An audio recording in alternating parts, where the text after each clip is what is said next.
Ladies and gentlemen, welcome back to Tailosive Tech Live on YouTube. Hope you're having a fantastic Monday. April's almost over. Oh my god, that was fast. And Mac Pro allegedly may be pushed back again. You know, I thought about the title of this stream for a good couple of seconds. But I did bounce back and forth a bit on the term delay. Only reason I feel comfortable using the term delay is because Tim Cook, fairly reliable leaker, did tell us that the Mac Pro would be pushed back till, or not that it would be pushed back, but that the Apple Silicon transition would take 2 years. And they announced that transition in 2020 at the, it was announced at Dub, and some people were like, okay, do they mean 2 years from when Tim Cook announced it, or do they mean 2 years from the first M1 launch? Well, now they've missed both, technically, because the first M1 Macs launched in November of 2020. We're past the 2-year mark, and that's pretty much the only Mac left that is still rocking Intel that Apple is still selling. Honestly, it would probably be a lot cleaner if they just kind of killed off the Intel Macs. That Mac Pro, that's all that's left. But at least you guys wanted me to cover the rumors, okay? And I still have my issues covering it. I take issue because it feels like every time I report on a rumor or an alleged leak, it feels like 2 seconds go by and then the leak is contradicted by someone else. So it feels kind of pointless a lot of the time, in my opinion, because I still get this feeling that right now I'm hearing the Mac Pro from Mark Gurman is claiming it's not going to be ready at Dub, and we're not going to see it in June. But I feel like tomorrow, after I do this live stream, I'm going to hear another report that says, actually, it might come out in June. It just won't be ready to ship. And it's like, okay, these guys don't know what they're talking about. It's really hard to trust anyone at this point. I would love to just report on the reliable leakers, but no one feels very reliable anymore at all. And that's why I think a good compromise for me covering the rumors and the leaks is kind of to do them in the form of a live stream, because then we can kind of have a real-time conversation about it with you guys in the chat, and we can kind of vote on it. Do we think this is legit, or do we... that's why there's a question mark and everything, is like, do you believe it or not? And I think that's a more skeptical, healthy way, perhaps, of analyzing the leaks and rumors and that kind of thing. Every second a leak is reported on is another second in Cupertino. That is so true, Mike. Ola Burkhart. Ben Close is covering a rumor in a live video. Seems like a good in-between, although we will miss the skits. Well, there's still going to be skits. Like my last video, I basically made a skit about how ridiculous the leak community is. So don't feel like we can't talk about leaks in the form of skits. But just making the whole video about just that report as if it's going to happen. Yeah, probably unnecessary. Glad you used the word delayed instead of using canceled. Canceled feels a little bit unnecessary. Delayed, I feel more comfortable saying, because Apple themselves acknowledged that the Apple Silicon Mac Pro is for another day. They'll get to that. You know, like at some point they plan on making it, but assuming the Bloomberg report is accurate, then I think what is a likely scenario is, well, what's funny is Bloomberg previously reported on those same Apple Silicon Mac Pro designs of it being essentially the same design as the Intel one, but with an M2 Ultra chip on the inside. And likely the M2 Ultra was not that much better than the M1 Ultra based on how we saw the differences between the M2 Max and the M1 Max. And it was not very modular because it's all ARM. So Apple was like, you know what? Rather than rush the release of this, maybe we should wait until the 3nm architecture is ready, which unfortunately means pushing it back again. However, on the bright side, I will acknowledge that having a 15-inch MacBook Air, an Apple Silicon Mac Pro, and an Apple Reality Pro headset seems like a very packed dub. More packed than probably even Apple would be comfortable with, because the screen time would be too split down the middle. There'd be so many people wanting to talk about one thing and you'd gloss over another thing. So to me, that increases the likelihood that the Apple Reality Pro headset, maybe that is Maybe that is coming at Dub Dub since they've freed up some stage time by not having to talk about the Mac Pro anymore. What if they made a HomePod that was actually a Mac Pro on the inside? They basically did that back in 2013. It's just its own speaker, I guess. Yeah, that based on where people put their computers, it probably wouldn't be an optimum place. Jacob says, I'm just not excited for the Mac Pro anymore because it's taken longer to develop than most Android phones get software updates. Well said. Yeah, I'm right there with you. I understand too. It's not something I'm in the market for, and I don't even think most people are in the market for. Maybe a handful of YouTubers, but Apple Silicon has really talked about this in that recommending older Mac video. Apple Silicon, I think, has really matured the Mac lineup very quickly, and it's reached a point where the number of people that genuinely need a desktop these days, very, very small when laptops are as capable as they are, and you can take them with you. You know, it's easy to turn a laptop into a desktop, a lot harder to turn a desktop into a laptop. So to cover those edge cases, I think there's more and more people buying laptops now, probably than ever before, at least in terms of the Mac customer base. So the number of people that are like, no, the M2 Max is just not cutting it for me. I need something faster than that. Every year, I think that's the shrinking demographic of laptop isn't good enough. Marquez was talking on Waveform of how it could be like AirPower, where it was announced on stage but got canceled later. It'd be amazing if it comes, but I'm starting to doubt it. The Mac Studio definitely does make the Mac Pro feel a bit redundant. You have, if the Mac Pro does come out, then we're going to be looking at 3 separate Mac towers, an entry-level one, a mid-tier one, and then a high-end one. And with the case of ARM architecture not being able to scale all that well at higher, eventually you run into the laws of how many watts can these things pull, and some people just don't care about the efficiency of it. They just want screaming performance no matter how much electricity it takes. And then kind of I feel like that's where the switch from x86 to ARM doesn't shine as much, is when you're just like, I don't know, doing something like what Ian Zelbo does, 3D CAD modeling and stuff, and you just need a dedicated GPU, and an integrated GPU just can't get the job done. If it's possible for an integrated GPU to rival the performance of a 4090 or whatever, I think Apple, with all their resources, would know how to do it, and the fact that they don't know how to do it and they can't seem to scale it up to that use case is probably indication that it's not very possible or very feasible, or you just have to crank so many watts into the chip that all of the efficiency gains kind of flutter away. But thank you, Michael Lazito, for 19 months. Like the haircut. Looking forward to 15-inch MacBook Air. That's if you want to talk leaks and the rumors, which again we can't trust really, but if you want to talk about them, the most recent reports about the 15-inch MacBook Air are not too encouraging, unfortunately. They seem to be saying that it's going to be an M2 chip, not an M3, and there's not going to be an M2 Pro option for it, which just means exact same MacBook as the current Air, but just bigger, same performance, maybe a bit better speakers, probably a little bit better battery life, but other than that, yeah, it seems like kind of a neat, but I get the feeling it's going to be priced poorly, and I hope I'm wrong though. If they keep the price really low, it could be kind of interesting. But M2 chip, I was not too impressed by after testing it myself and all the overheating issues it had. And maybe I'm just bitter because it lost an entire episode of the podcast for us. And I was recording out of state at my parents' place, and I was reviewing that M2 Air, and I was like, okay, I record my podcasts, both of them each week, using my MacBook microphone and using OBS like I'm using right now. I'm using my MacBook Pro microphone, by the way, for the person who was asking which mic I'm using.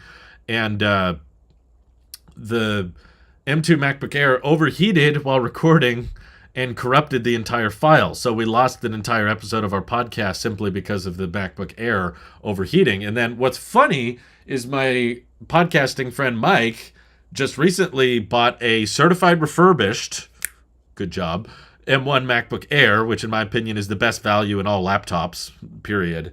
Mac or PC. I don't think there's any laptop out there as simple, as intuitive, as powerful, with as battery life as good as the M1 MacBook Air. And he recorded not one, but 2 of our podcast using the same software, OBS. In fact, he was using more complicated software because he was using the continuity camera with his iPhone 14 Pro. So OBS was working harder with that laptop. And on top of that, he recorded both episodes outside. He was outside, and the M1 MacBook Air did not overheat. And the M2 MacBook Air overheated while recording the podcast. Yeah. It did get pretty hot while exporting, but obviously the export doesn't crash or anything. It just takes longer. But that's just my own personal use case of it. I'm sure not everybody experienced the same problems I have. I know lots of people out there that have bought the M2 MacBook Air and they're very happy with it and they enjoy it. And for those people, I just want to say I'm happy for you. I want you to enjoy it. I don't take pleasure in anybody having a bad experience, and I don't discredit anyone's experience being different than mine. It's anecdotal evidence regardless, but I just mean my own personal experience with the M2 MacBook Air was not all that great, and I have use cases in particular where the M1 Air performed better. So that's why I'm kind of like biased against it. So to find out that they're putting that same chip in the 15-inch MacBook Air makes me go, ugh. It's really just a 5-nanometer architecture, but just clocked a bit higher, and that's why there's so many thermal issues with it. But should have just called the Mac Mini the Mac Simple. No need to lie about a future Mac Pro, which has no modularity. Maybe Apple proprietary GPUs. I don't think that would be ARM anymore. That's kind of the whole point of the system-on-chip design, is everything is put in one place so the electrons don't have to travel as far. That's why it's more efficient. It consumes less energy. If you start getting into now Apple has their own discrete GPUs that they mod, it's really just kind of back into x86 territory at that point. I don't think they're lying per se. They chose their wording very carefully. They said all that's left is Mac Pro, but that's for another day. That was smart. They didn't say that's for later this year, and they didn't say that's for next year. They said for another day, which means technically they could take 10 years for it to come out if they want to and say, well, we didn't lie. Ben Close says, I bought a refurbished M1 Pro end of last year, and it's been great. Well, that's good to hear. I've always heard great things about the M1 Pro MacBooks so far.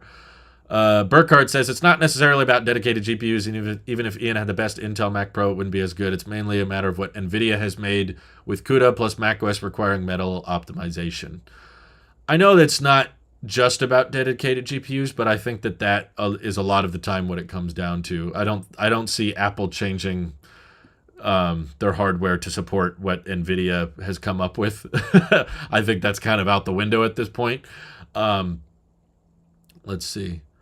M1 chip is great. Maybe the odd number M1 chips are the way to go. Perhaps you kind of have your refresh year where they lower the architecture.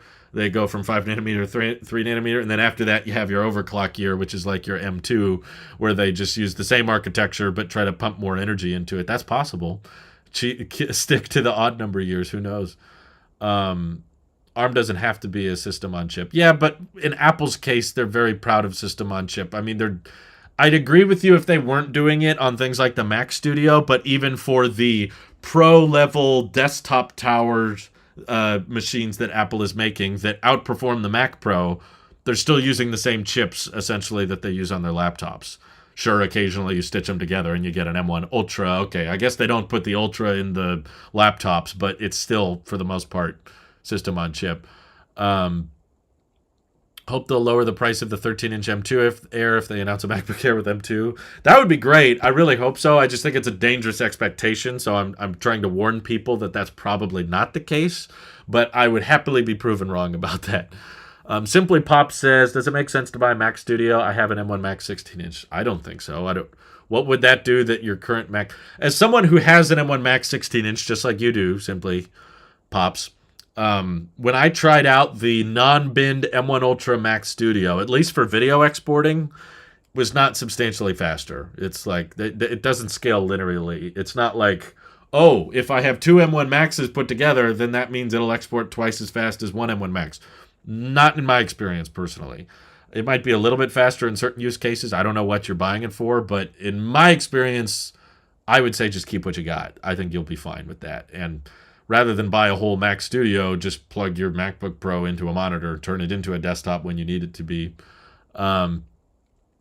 Let's see. Apple is really invested in the super efficiency of system on chip. Well, I feel like it could be a compromise of switching to the whole system on chip design for the scalability, and probably it increases their margins, which they like and everything. But rightfully so, I think that if Apple, before this whole transition began to Apple Silicon, was presented with the compromise of, okay, yeah, you might get better battery life and you might get better performance on the laptops, but the desktop realm isn't going to be much better. You're not going to have as much modularity. You're not going to be able to get as much RAM. So people that want their ultra modular Mac Pros that they can open up and tinker with or whatever, they're not going to be as happy about this transition. I think Apple made the right call. I think that compromise is worth it, because Apple knows that laptops sell at much higher volume than desktops do. So they were like, if we have to choose between pro level modular desktops getting better or laptops getting better, choosing the laptop makes the most amount of sense in my opinion. Daniel Holloway says the M1 Max MacBook Pro is still a king. I edit 4K at 60 with ease in desktop mode with a monitor. Like you said, there's not much need for desktops anymore. You're right, Daniel. You're right. It's a shrinking market that actually can't get by without an M1 Mac. You can go way higher than 4K at 60 for the record. I had a tweet kind of go semi-viral the other day because I was actually on my iPhone 10 with the A11 chip. This was the first iPhone, by the way, that could record 4K at 60. Right? Yeah, I think it was. It still supports LumaFusion, and I was recording some YouTube shorts for our Tailosive Life channel. We had some fancy eggs we were cooking up. Not fancy, they were just non-chicken eggs, that kind of stuff. Because we like to, I don't have a ton of time outside of tech content creation. Most of my time is designated towards Tailosive Tech and Tailosive EV. That's kind of like the main sources of my job's income. But on the side, we like recording little tips and tricks for life stuff or travel videos when I'm traveling. Sometimes I'm not traveling, but when I'm not traveling, we like to record and document like stuff we cook or stuff we're eating or just things we run into in our personal life. So that's why Shorts has made a lot of sense for the Tailosive Life channel. I recorded multiple 4K at 60 videos on my iPhone 10, and I'm editing them still at the full 4K at 60 on LumaFusion, and it did great. It exported it in under a minute, and I was cutting clips out because, of course, for YouTube short to work, it has to be under 60 seconds. So we recorded a bunch of videos that were like 2 minutes, so I had to cut out a bunch of stuff. I was just like, don't worry, I can edit it right here on the phone. I didn't even feel the need to grab my iPad because it's very basic editing, obviously. I'm not doing a bunch of color correction and text stuff. But just the fact that I can scroll through a timeline, be cutting out clips and dragging them over each other and importing them with a phone that's 6 years old, I find really impressive. I think that's really, really cool, to be honest. If the 15-inch Air comes with 8 gigs of RAM as standard, I'm going to riot outside of the Apple Store. I hate to break it to you, e-uploads, but I think that's probably going to be the case. Yes, if your channel is monetized, you can make money from YouTube Shorts, but I should just preface from the beginning, it's not very much. You have to make substantially more you have to get way more views from Shorts in order for it to make, like, I don't care. Why don't I just tell you? So you guys have a little bit something to work with. YouTube has so many apps, by the way. It's funny when Twitter is all in favor of trying to come up with this super app, like one app that can do everything, whereas YouTube and YouTube Music and YouTube Studio are all separate. And there's certain things that that are creator related. There's certain things they don't put in YouTube Studio that they do put in the YouTube app, which drives me nuts. It's so annoying. Okay, let's look at a short. I had a YouTube short over on Tailosive Life get 8,000 views. Let me go to the analytics. 8,000 views. It's not much. 8,000 views translated to 44 cents. $12 for 2 crabs. So, next to nothing. But not nothing, technically. I mean, hey, we sat there and we got some crabs for dinner, and we thought it was a good deal on them, so we made a little video about it, and they kicked back a couple of quarters, essentially, almost, which is like, hey, it's something. But yeah, there's most of my time is designated towards tech and EV anyway. Your 6-year-old iPhone being more powerful than my laptop. That's the power of Home Depot. No, I'm sorry. That's the power of Apple Silicon. Yeah, goose eggs are huge. I agree with you, Alpha. M1 Pro for a lot of people is probably excessive. That's why that's not my go-to recommendation. That's why a lot of people, when they say, what's the best value in laptops? Some people said the 14-inch MacBook Pro, which is a good value, especially if you can find it for $1,500, which I think a few sites have them, either Best Buy or maybe even Apple had them certified refurbished for pretty low prices. It's a great buy. Thank you, Simply Sora, for 10 months of support. That's awesome. That's awesome. But yeah, it's overkill for what I think most people need. Like, I was just talking with my cousin who's visiting us for the weekend. They're heading back now, but she was getting some work done on her laptop, and I was like, hey, what kind is that? And it was M1 MacBook Air. And I was like, hey, good job. That's the one I recommended. But she's like a teacher, basically. So she's not doing a ton of intensive video editing. It's mostly just like managing calendar and making student plans and that kind of thing. So she wanted a laptop, but I think her work provided it for her anyway. But I'm glad that they provided her with the M1 Air. The YouTube short mark you need to hit to monetize, I think, is way too high. 10 million views to get monetized, it does seem pretty outrageous. I think personally they should get rid of the subscriber count. That was a very annoying process for our EV podcast channel. Wow, Alvin Brock just hit 31 months of Tailosive Tech Pro. Thank you so much, Alvin. One more month a couple more months and you'll get the M1 Max badge. The 14-inch is the best value for if you care for the features. Well, yeah, I guess that kind of applies to any product, but don't make them. It's a waste of your time. I know I like being able to share little things. I don't have a ton of time to designate to sit down. I don't think I could make a sit-down landscape edited video about those crabs we found or about the eggs that we found or cooking or whatever. But I like being able to easily and quickly just share them, so that channel stays active, and even if it's not bringing in a lot, it's bringing in a little bit of something, which keeps YouTube from turning off monetization of it.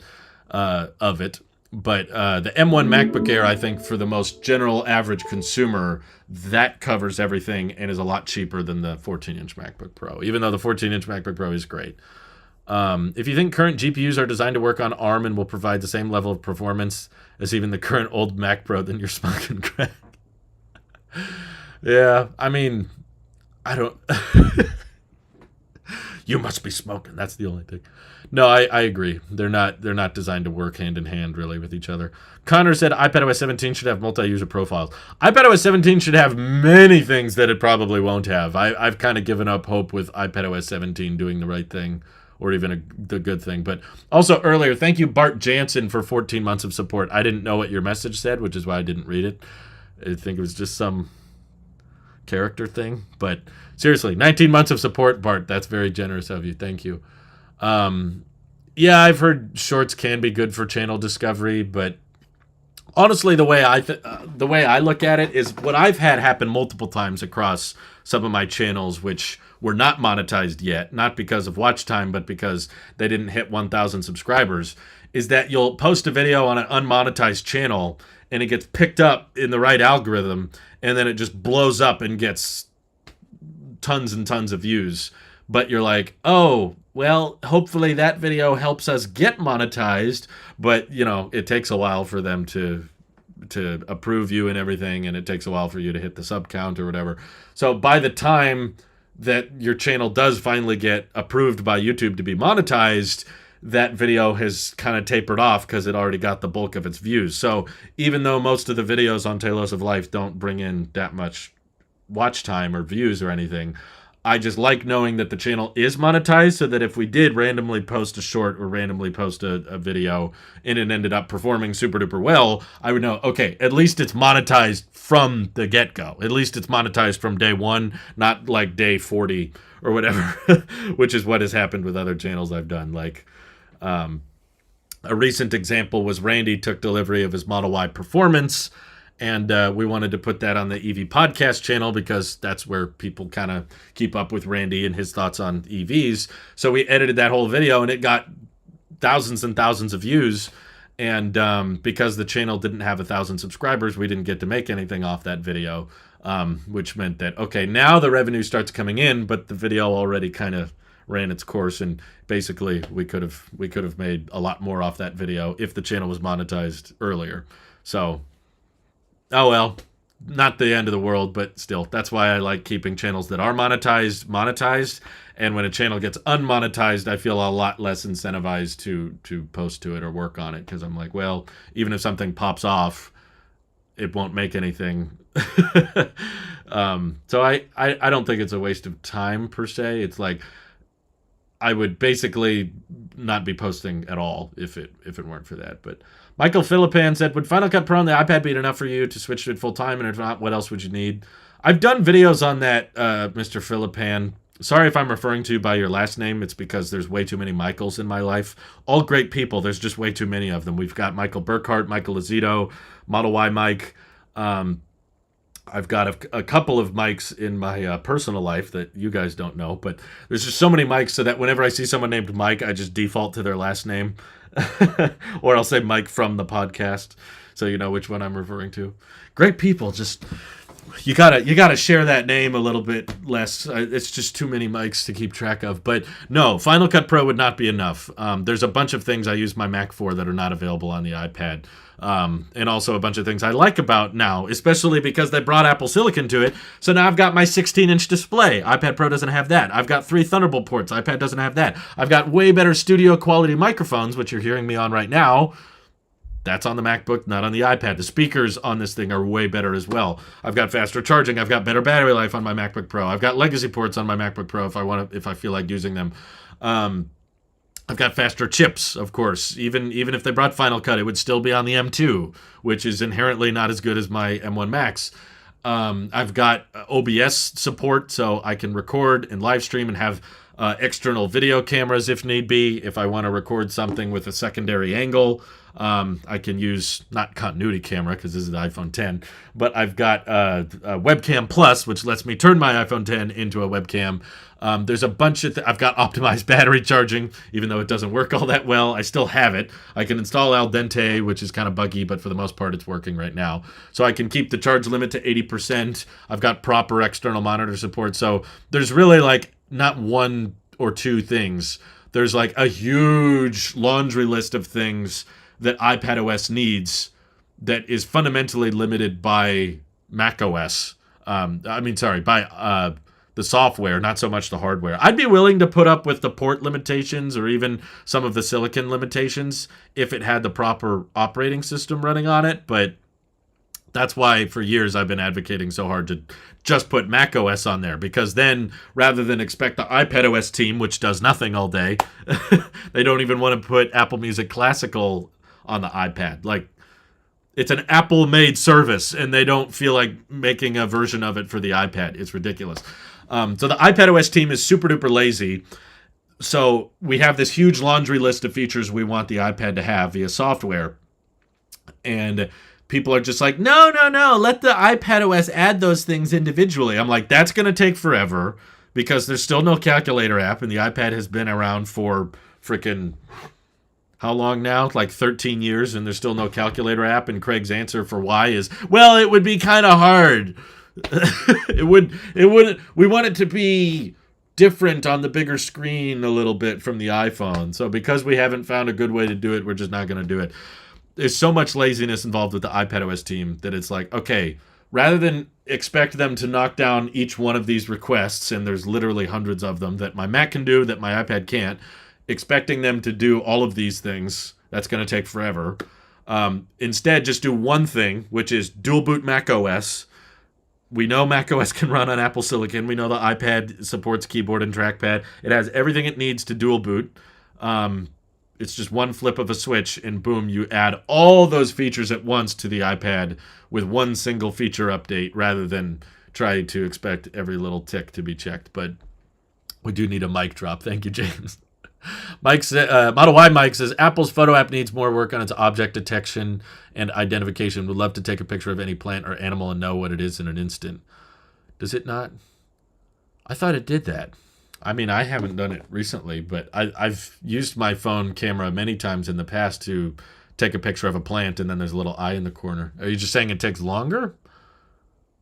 Huh. Jackson says, I rewatched that video yesterday. Enjoy the 0.0001. Thank you, Jackson. I can retire now.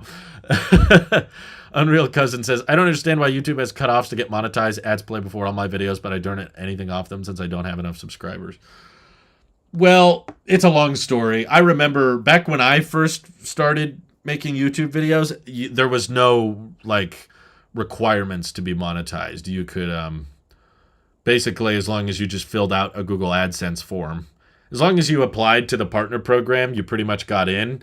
You could have 10 subscribers and 2 views, and your videos were technically monetized. They wouldn't pay out anything until you surpassed $100.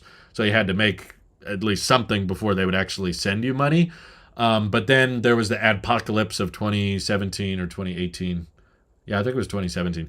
That's when a bunch of advertisers started pulling their ads from YouTube because there was some controversial, hateful channel stuff that was, really inappropriate, really controversial, sketchy stuff. And I don't mean political. I mean like violence that was just horrific that people were posting on videos, posting on YouTube and getting monetized. So that's when they kind of came up with this current threshold of, okay, only channels with 4,000 hours or 1,000 subscribers and 1,000 subscribers. You needed both.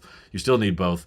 Will get a manual review. So it's not even instant as soon as you hit that threshold, but it really funneled down the number of channels because before YouTube, there was way too many channels. They couldn't analyze every single one, and they couldn't manually review every one and say, is this channel appropriate? Should we monetize this channel? Or are they just reposting someone else's content?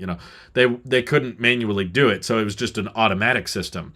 Well, with the adpocalypse, with the higher requirements, that really narrowed down the number of channels that could be monetized and allowed them to manually review them. So now there's a person that actually looks over it once you apply to the program to make sure that it's okay. And that made advertisers much more comfortable to come back. So there's a reason why there's cutoffs. I agree that they're a little confusing. I think it should just be based on watch time, personally. I don't understand. Subscriber count has so little to do with content these days or channels. People mostly don't watch videos from their subscription feed. They pretty much just watch what shows up in the recommended. And vast majority of channels are like over 50% of their watch time comes from non-subscribers. So when that many people are watching you, not because of it, people just don't subscribe anymore.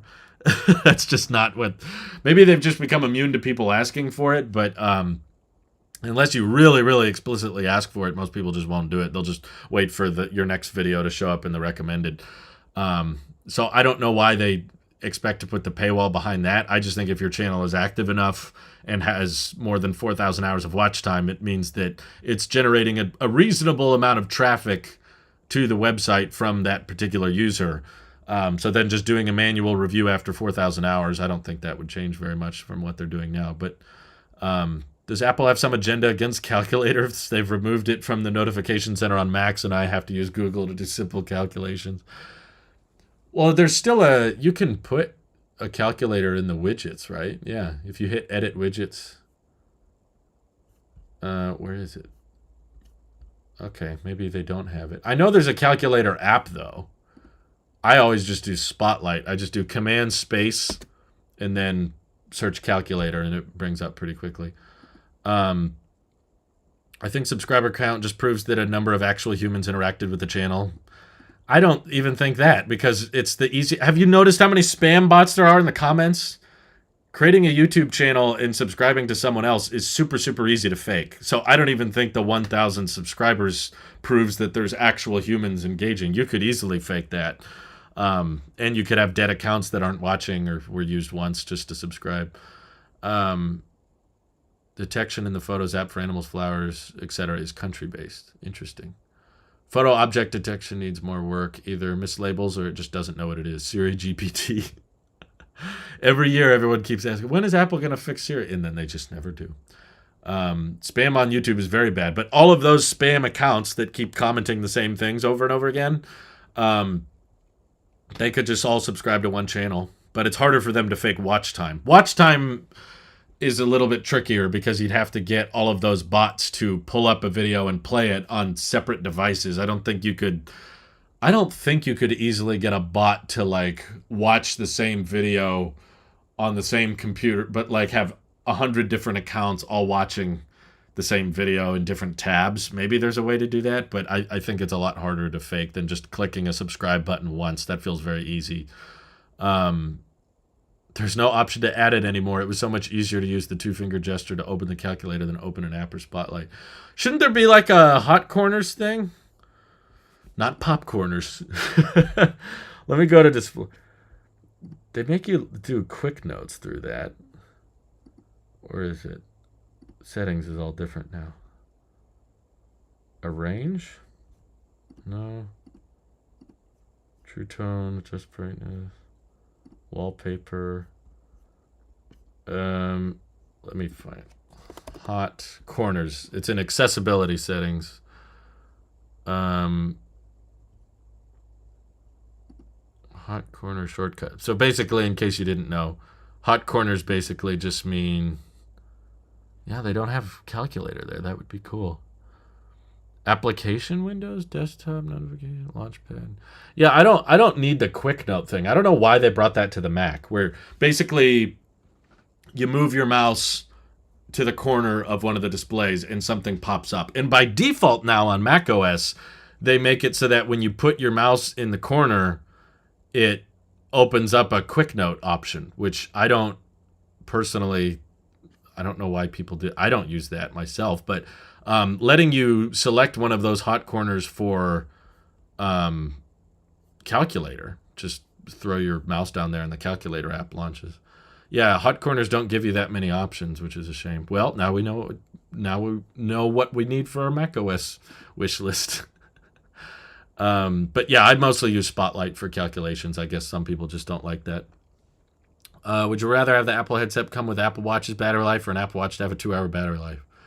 An Apple Watch with 2-hour battery life would practically be useless. It wouldn't even make it through the day. I guess Apple doesn't like calculators, yeah. At least there's an app on the Mac. But yeah, the Apple headset comes with the Apple Watch battery life. That'd be great. My watch lasts me 2 days on a charge. It's way longer than it needs to be, at least for me. Maybe it'd be different if I was using cellular, but none of them automatically connect anymore to iOS or iPadOS devices. Really? I had a bug a while ago where my AirPods kept auto-disconnecting from my Mac in the middle of recording, which got really annoying, but then I updated and now that bug went away. It was fine last week. I didn't have any issues, but I'm sorry you're experiencing them. Spotlight also honors parentheses. 1 + 2 divide by 3. Oh, really? I haven't tried that. Has Apple PR ever reached out to you? No, I don't think so. I think they're too scared. I probably complain too much and I'm too off script. I'm not very calculated and my B-roll isn't very fancy. I'm not a what do you call it? PR friendly YouTube channel. There's not very many. Even Google kicked me out of Team Pixel. But no, I probably complain more about Apple than any other brand, to be honest. So none of my 3 pairs will automatically connect anymore. Weird. That's annoying. But we have a few questions that were asked by Tailosive Tech Pro members. So since I kind of caught up on the chat here, I was thinking I was going to catch up on it. We kind of kicked off today's live stream with e-upload saying, do you think we'll ever get a new Mac Pro or will it go the way of the iPod? I do think something called the Mac Pro will eventually get, whether or not it replaces. I don't know if I trust Gurman's report that they still plan on releasing the Mac Studio. I think they probably are trying to figure out if there's a way to merge the two. I just think a world where the Mac Pro and Mac Studio are both being refreshed, that sounds just way too redundant. I can't figure out all that I could think of. What can the Mac Pro offer that the Mac Studio can't? All of you guys are probably going to say modularity or upgradability, right? Well, okay, Apple's not very good with modularity and upgradability, especially when it comes to ARM. The efficiency isn't going to be there, And the demand, I don't think, is going to be there because ARM is covering so many use cases. There's people that had Intel Mac Pros that are now fine with the Mac Studio. So personally, I think the just modular market, especially in the case of an ARM ecosystem, is too niche. So I do think something called the Mac Pro will eventually come back, but whether or not it will actually replace or coexist with the Mac Studio, I'm not so sure. Mac Studio 2 is literally just going to be the new Mac Pro, but with more configurations. I think they might just get to the point where the Ultra chips are standard in the Studio, and the Studio just kind of replaces the Mac Pro. But again, in that case, I think they wouldn't call it the Studio. They would call it the Mac Pro. But I don't think they'll stick with Intel on the Mac Pro just because they said they would transition away from Intel, and they haven't really released any new Intel Macs since announcing that. Apple should let the cursor disappear in QuickTime when watching videos. They don't do that? Jeez. Yeah. Yes, they should. You're right. Okay. Martin Gell asked, after using the iPhone 10 for a while, what would you say is your biggest pet peeve? Also, after basically trying out the most screen sizes in the past 2 years, do you have a favorite size, or are you still split between the really big phones and the really small phones? Good question, Martin Gell. Thank you. Yeah, I think I definitely don't have a lot of complaints with the iPhone 10. I've been using it a lot, frankly. It's not been helping me fight my smartphone addiction. But very comfortable screen size. I guess my biggest pet peeve would be Lightning, but I'd get that on any iPhone. So that's kind of a cop-out answer. I wish it was USB-C. But also, live text was really helpful for me in my line of work. Like being able to, when Riley Lynch or Plump Carton, whoever they are, comments the time codes for the podcasts. Thank you for the super chat, Gabriel. I'll read that in a second. They comment the time codes on the video. YouTube, for whatever reason, doesn't let you select the text of comments. I don't know why, but what I used to do with live text is I would screenshot the comment, and then I could highlight the text and update it in the podcast description. Well, because the iPhone 10 doesn't support live text, it doesn't let me do that. And if I try to go on the browser version of YouTube Studio on my phone, the time codes just won't show up. It's some kind of weird YouTube bug. So basically, every time I want to add the time codes to the podcast, I have to pull out my computer or do it on the iPad. And I feel like that's not something that should be... And I feel like it's totally possible. I don't think it's complicated to do live text on the A11 chip. It probably just was going to take too long. So they decided, let's just say it's not available on the iPhone 10. I'm sure it would have taken maybe 5 or 6 seconds for the live text to load, whereas on an A12 chip, it takes 2 or 3 seconds. But that's something I guess I run into. If you're asking me what's my biggest pet peeve, which pet peeve isn't like a big overarching issue. Pet peeve is just something very small, very little, but it stacks up over time. And for me, that has stacked up. There's been many times where I'm like, man, if this just had live text, I wouldn't have to go to my computer to add the time codes and whatever. So I do the live text screenshot thing. I hate it when different apps block text selection. I know, it's annoying. But continuity camera would be nice on here, and I definitely think it's possible for it to support it, so that's kind of annoying. Apart from that, though, I'm pretty happy with it. The camera's surprisingly good. Although I do notice when I film with it that it's not as stable as my 13 Pro was, obviously, because that's a much newer phone. You notice when you don't have image shift stabilization anymore, which I didn't think I would notice. I thought, iPhone 10 has optical image stabilization. It's fine. But then I film with it, and I'm holding it, and I'm like, this is kind of shaky. The HDR of the camera is not great, but I don't take that many pictures, so it's not like it's not the biggest pet peeve. Honestly, I've recorded most of our Tailosive Life shorts using this camera, and it looks great. Most people don't even notice or care. They don't complain about it. So I would say the live text has probably come up the most. But yeah, no complaints about battery life, even though I know it's not good. I just have wireless chargers everywhere, so I don't notice. I moved back to the iPhone 10 a few months ago. I did a very long video explaining it. I'm sorry if I don't feel like recapping it right now, Ben, because Gabriel asked a question and super chatted, so I'm going to prioritize that. But I did a video a while back called Why I Switched to the iPhone, or Switching to the iPhone 10. Explains everything. Drew, do you think the IRS will think it's suspicious transferring like 10 to 50K to the new Apple savings account? There's nothing inherently wrong with that. The IRS doesn't care where you store your money as long as you report your income. That's what they're most interested in. Like when you do your taxes, you do have to report how much money you made, even off of interest from savings accounts. As long as you're reporting all that, I don't think they'll care. They don't mind whether you put it in stock, whether you put it in Chase or Bank of America, or wherever. I don't think they'll find that suspicious at all. Personally, it's still a bank account. It's Goldman Sachs. It's just through Apple, basically. We should have a national detox day and turn off all cell phones for a day. If you say this is impossible, you talking to someone who grew up in the 1980s. I didn't grow up in the 1980s, but I also don't think it's possible. There's too many uses for our smartphones. They're too dang practical. It'd be a lot harder to get in my car. My phone is my car key now. Let's see. Continuity camera is totally useless to me unless it works with third-party programs, which it doesn't. Yeah, it does. No, it's not FaceTime only. I've used continuity camera countless times with Zoom and OBS. Where did you hear it's FaceTime only? I have definitive proof you are wrong, sir. And Discord. Both. I've used it on Discord. I've used it on Zoom. I've used it on OBS. You are wrong, sir.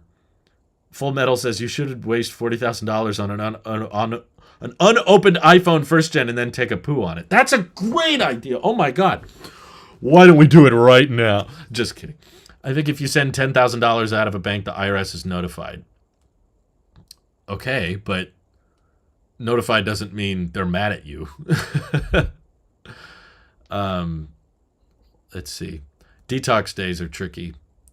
You try to get everybody on board and then no one wants to do it. Didn't you guys have Spirit Week at your high school? Okay, everyone needs to dress up, and then no one dress up, and the people that do dress up feel silly. Let's see. I used it yesterday on Zoom, and that was like the 10th time. Yeah, that's fair. I think, Josh, you either have a bug or you just haven't figured out how to do it, but it's definitely possible to use continuity camera. Have you tried to get it to work in any app? But what app have you tried with, is my point. You just said third-party programs it doesn't work, which there's many people in the chat telling you otherwise. What do you do? Are you expecting for the camera to just suddenly magically show up? You have to go into, on OBS at least, I'll tell you how to do it. You open Video Capture Device. Under the device settings, you select, in my case, it would say Andrew's iPhone, and then it would switch to that. And then you can even control the settings of it. And yeah, it's probably has to be done manually, but it absolutely can be done. Spirit weeks in schools are done. I agree. I didn't partake in those. It's the same thing with those detox days. Everyone do this, and then no one does it. And then the people that did do it feel weird. Mateo says, will I be getting a 15 Pro Max? I'll probably review one, but I don't have any intention on keeping it. I'm waiting for Apple to sell me on it, though. I'm not saying I won't buy it. I'm not saying I won't keep it, is what I meant to say. I'm just saying that as of right now, based on the rumors and the leaks, if it's just a really futuristic-looking iPhone because the bezels are thin and it has Thunderbolts and it has a really nice camera, that's not enough to get me to upgrade. Do I like Stage Manager in the iPad? Not really. I tried to use it a few times, and I thought it was overly cluttered, and there's too much padding on an already kind of small display. Just true. Well, that's what my phone says on it, but no, I think Stage Manager is a multitasking feature they made up for the Mac that is not that great so that they could convince people that they brought a Mac feature to the iPad. See, we brought Mac features to the iPad. Yeah, it was a feature that no one asked for. It's just, I tried it on my Mac a few times. I tried it on the iPad a few times. It's just not as customizable or as fluid as I'm used to Windows on my Mac being. You can just kind of jump. I usually don't bunch certain apps together, I think. That may be my issue with it, is I don't typically run into scenarios where I need all three of these apps to be stuck together, and then I need all three of these apps to be stuck together. No, I'm usually just bouncing between That's what I use the dock for. It's much faster and it's much quicker to just, okay, I need to look at Chrome now. Boom, hit Chrome. Okay, I need to look at Twitter. Hit Twitter. I need to look at Final Cut. Hit Final Cut. And it just, whichever one you click on at the bottom pops out. And that just seems the most practical to me. iPhone 10 won't be supported for iOS 17, right? Apple hasn't told us, and the leak community doesn't know what they're talking about. Essentially, we had one Mac rumors source claim that iOS 17 would not come to the iPhone 10, and then literally the next day, Mac rumors reported separately that a different source told them iOS 17 would come to the iPhone 10. So basically, they don't know, and we don't know, and it's too soon to say. My guess is it will. I don't think iOS 17 is going to have anything that complex that the iPhone 10 can't handle, and I also think the iPhone 10, relative to other iPhones' longevity, is not very old. Typically, when Apple kills support for a bunch of devices one year, they tend to do a stability-focused year where everybody gets the support the following. So iOS 16 killed support for a lot of iPhones, so that's why I don't think iOS 17 will, but could be wrong. We don't know. This is why I don't trust the leaks. My guess is iOS 17 will support the iPhone 10, but not the iPhone 8. I don't think supporting the iPhone 8 would be that complicated personally, because it's still the same aspect ratio and resolution as the new SE, which they're already optimizing for. I guess I'm just trying to warn you guys that I don't think the iOS 17 is going to have that much like major redesign stuff. I think it's probably going to be a lot of under the hood stability improvements. Maybe they throw us a bone with like, you can put apps anywhere on the home screen, but that's not technically very complicated. It would be a very simple line of code. But, Mike says, Spirit Week nearly murdered my English teacher's feet due to an exploding t-shirt cannon. That was a fun sentence, Mike. Thank you for sharing. Never shows in Zoom settings. Also a web-only platform called Restroom. I've never heard of the web-only program called Restroom, but Restream. But I can tell you confidently, Continuity Camera is not limited to FaceTime. Maybe it doesn't work with Restream, but that does not mean it doesn't work with third-party apps. That's for sure. iOS 17 may be a total wild card. All the leaks may be wrong. Well, that's always the case. I'm not basing my prediction off of leaks. I'm basing it off of history. Historically, when Apple kills support for a lot of devices, they tend to not kill support the following year for anything. Like everyone, there was a bunch of iPhones all the way back to the 6 and everything that got iOS 11. But then iOS 11 was really buggy and kind of unreliable. So to set the record straight and to make the hardware a lot more consistent, iOS 12 worked on all of the same devices that iOS 11 worked on. And it was mostly focused on stability, performance, and all that. It didn't really bring that many new features, but it did support all the same devices as before. And I think iOS 17 will probably be a repeat of that. That's just a historical prediction. That's not my source is telling me this, or Mac Rumor said this, or Mark Gurman said this, because those guys are not reputable. Those guys are not reliable. So I'm telling you what I think is going to happen, not based on what someone said is going to happen. Fun fact, the iPhone 8 is the only iPhone left with 2 gigs of RAM that is supported on iOS 16. I know some people like to get hung up on that, but personally, I don't think Apple looks at it that way. I don't think they're like, discontinue those because those have 2 gigs of RAM, but keep supporting these because they have 3 gigs of RAM. It's like, what iOS 17 feature is going to really, really need that 3rd gig of RAM? If anything, I would argue optimizing for the iPhone 8 Plus is actually much harder. Even though it has 3 gigs of RAM, it's probably a lot more time consuming because it is the only iPhone that is getting software support right now that has the resolution of 1920 by 1080. Everything else is a different resolution. Sure, the iPhone 10 is a bit older and they don't make 5.8-inch iPhones anymore, but they do use still the same size, the same screen resolution, the same text formatting and app layout and everything on the 11 Pro, which the 11 Pro came out in 2019, so I feel pretty confident in saying that's basically confirmed to get iOS 17. It's definitely not very old. It can take it. So they're already optimizing for the 5.8-inch, no home button iPhone anyway. But the iPhone 8 Plus, that's all by itself. Yeah, it could get iOS 17, but it's at this weird dimension that like there's no SE2 or SE3 that's using that same resolution, that same aspect ratio.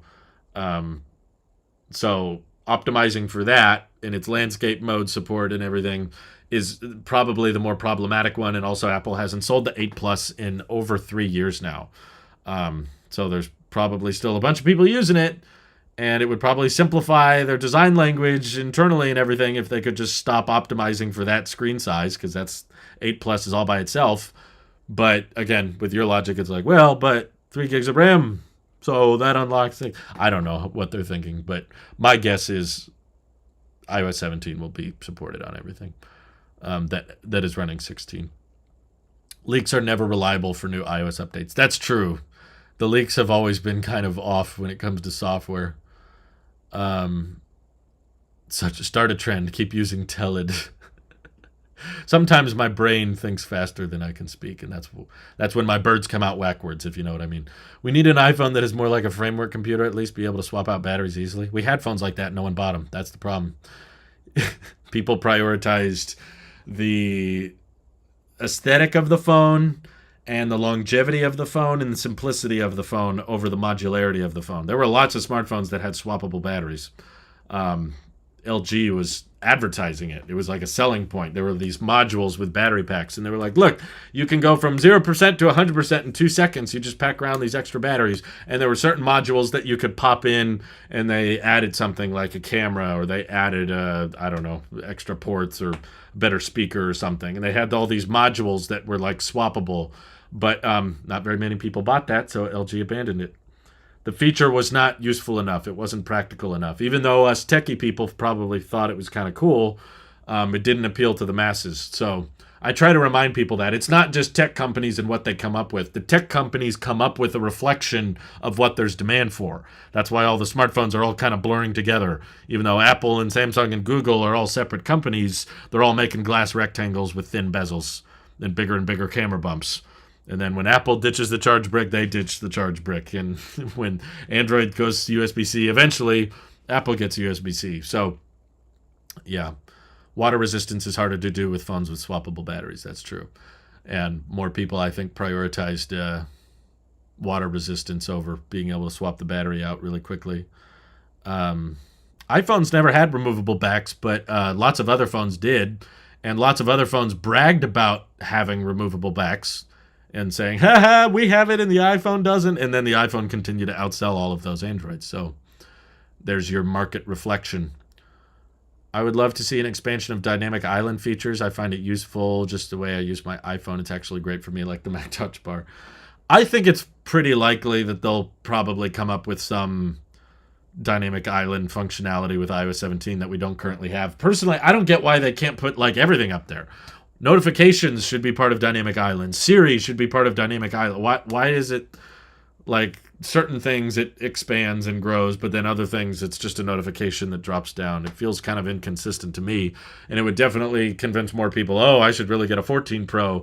That could be like their kind of final push leading up to the sales of the 15 Pros. If they give the 14 Pro a lot of cool features, that'll convince people, oh, I should probably buy one of those. You know, people that don't realize the iPhones come out at the same time every year. And then on the 15 lineup, they're all going to have the Dynamic Island, allegedly. We'll find out if those reports end up being true.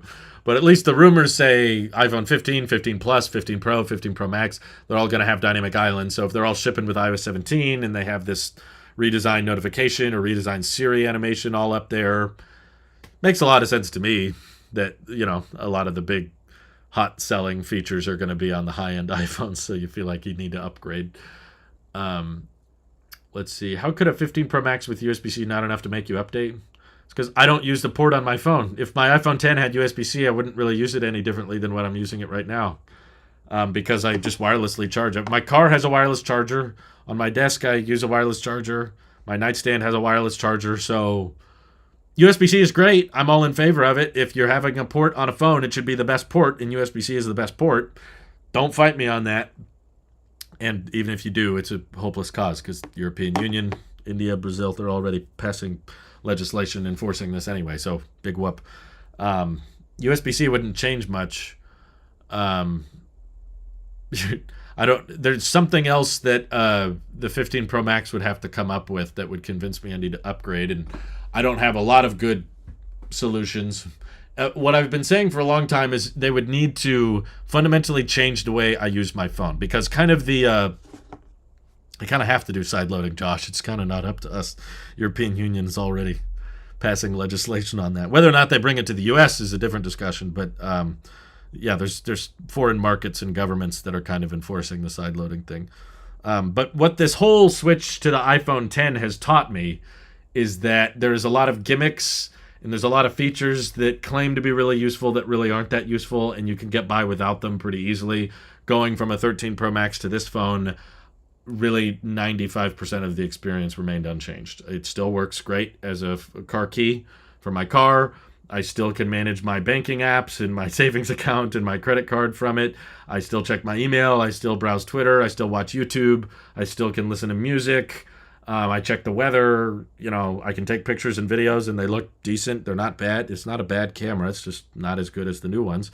But if you have that mindset of, I don't have the best camera, I need to have the best camera, then you're basically locking yourself into a lifetime of discontent. You constantly need to be upgrading to the latest phone, however much it may cost you, and just pixel peeping, zooming in close. Is there a difference? It's technically a little bit better. Okay, I'll buy the whole phone for that. So as small as an upgrade it doesn't matter. You're just convinced I need the best, and I think that's financially very limiting. It kind of pins you into a corner of just like, I need it to be this good. I know a lot of people that still get by with an iPhone 6, and my younger sister still uses an iPhone 6. My older sister uses an iPhone 8. They're fine. I mean, I'm sure they'd like a new phone, but they don't really care. They're getting by without it. So I was admired by how many people in my personal life I saw getting by with older phones. And I was like, you know what? They're not missing out on that much. And I'm spending all of this money trying to convince myself I need those better camera features. And I really don't. As I've discovered, it's been a couple months now since I switched. And I'm honestly debating downgrading or side grading maybe. Again, to try to see if I can get by with something worse than this. Or at least cheaper than this. Let's put it that way.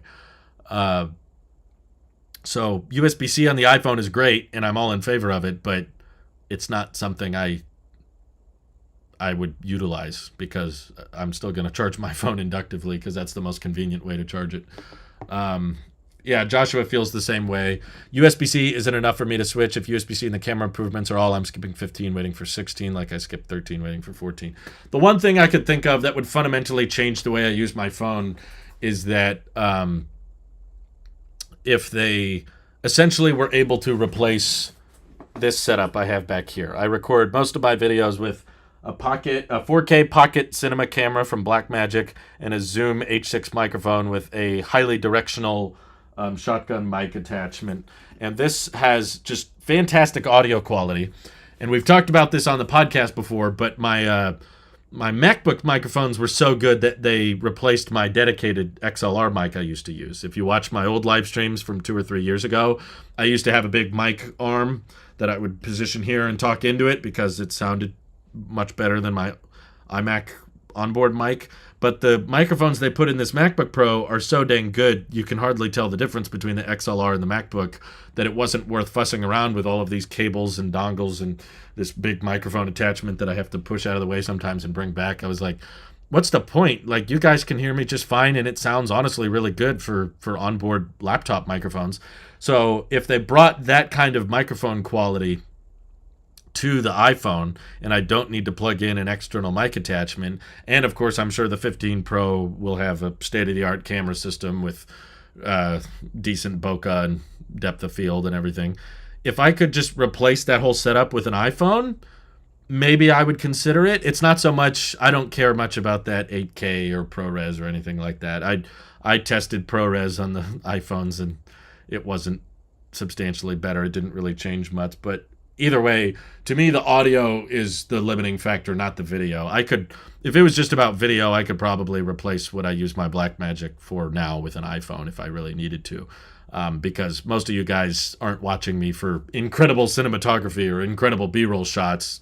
You're watching me probably because of my opinions or my takes or the skits or the comedic factor. And the skits aren't funnier when I use higher quality cameras or anything. So I'm not too focused on the iPhone camera being much better. Like, that's not going to get me to switch really. But the microphone quality, that could convince me to upgrade. But I've read nothing. There's been no rumors or leaks about the mic quality being much better. I don't think they are going to put a big emphasis on it because fundamentally, I mean, the mic on an iPhone is really, really tiny compared to this mic, which is, huge. So replicating that or even coming close to that, I think is going to be rather challenging, especially because I tend to stand a little bit further away from my iPhone. Let's see. I use my iPhone as a video camera. Hope they do Thunderbolt. Yeah, me too. Either way, if you're going to ship iPhones with a terabyte of storage, a Thunderbolt port is not that crazy. Or if you think Thunderbolt on a phone is crazy, then you also have to think a terabyte is crazy. My grandfather is still using an iPhone 7 Plus and an iPad Air 2. He has no desire to upgrade, which is pretty admirable. Yeah, see? I love hearing that. I love it to hear when people are just like content with the tech they have and they make it work. Rather than all of us in the tech community kind of like trying to convince each other that we need to buy the latest and greatest this and spend all this money because it does something a little bit better than the last gen and it's really not that noticeable. And to see so much of our family members get by without it and just be like, I don't need that. Those guys are happy and they're spending less money. They're saving so much money by being content with what they have, which is also better for the environment, results in less e-waste, less shipping is required and everything. So yeah, it's just, I think, beneficial for all of us to be more content and happy with what we have. So I wanted to encourage that, and that's part of the reason I downgraded. There's other reasons, but basically, I wouldn't, if the 15 Pro Max had a really great microphone that could rival that or whatever, I wouldn't look at it as upgrading my iPhone. It would be more so downgrading my camera system and my microphone system. Like, basically, the equipment I use to record my videos, I would be downgrading that because I'm sure even with an amazing sensor and great lenses on the 15 Pro Max, it probably still wouldn't look as good as my Pocket Cinema camera, but it'd be okay because it is a little bit more practical and a little bit more efficient in the same way that my MacBook microphones are not necessarily better than my old XLR mic, but they're close enough that most people don't notice or care. And I'm like, okay, well, if it allows me to pack on trips more efficiently or travel more light and most people can't tell or notice the difference, then sure, I'll downgrade. But my audio quality is a lot easier to notice when something's wrong than video quality. I've done videos sometimes where I shot the whole thing on the iPhone and people didn't notice. I really wanted to get a 13 mini, but I couldn't justify it when I could get an almost new SE2 for half the price. These are amazing. You can find these for very, very cheap, refurbished or secondhand, and there's still this gets live text. My iPhone 10 does not. This gets continuity camera. This gets subject lift. The fact that there are iPhones out there like this one, which you can basically buy for $100 and then still probably get another 3, maybe 4 years of software support. Now that the SE3 is a thing, that means that they're going to continue supporting home button iPhones with LCD 4.7 inches and everything. There's a very good chance this will still be getting software support in 2025, 2026, and it's $100. That's like the same amount of software support that most Androids get, but most Androids are typically not $100. Maybe you can find secondhand, probably cheaper than that. But how come you don't drink coffee, does Louise? I just don't like the taste. No, neither of us really like it. It's just a taste thing. I mean, if you load it up with creamer and sugar, if you get rid of the coffee, I really like it. But we also save a lot of money by not drinking coffee. Part of our solution is to just sleep in more. Maybe I would drink more coffee if I had an early morning job that I had to get to. But because I'm a YouTuber, it's kind of easy to set your own hours. But does it get Apple Music Sing? I think it does. Yeah, no, it does because this has the A13 chip in it. But I don't have Apple Music, so oh well. That's the important thing. Thanks for bringing that up, Riley.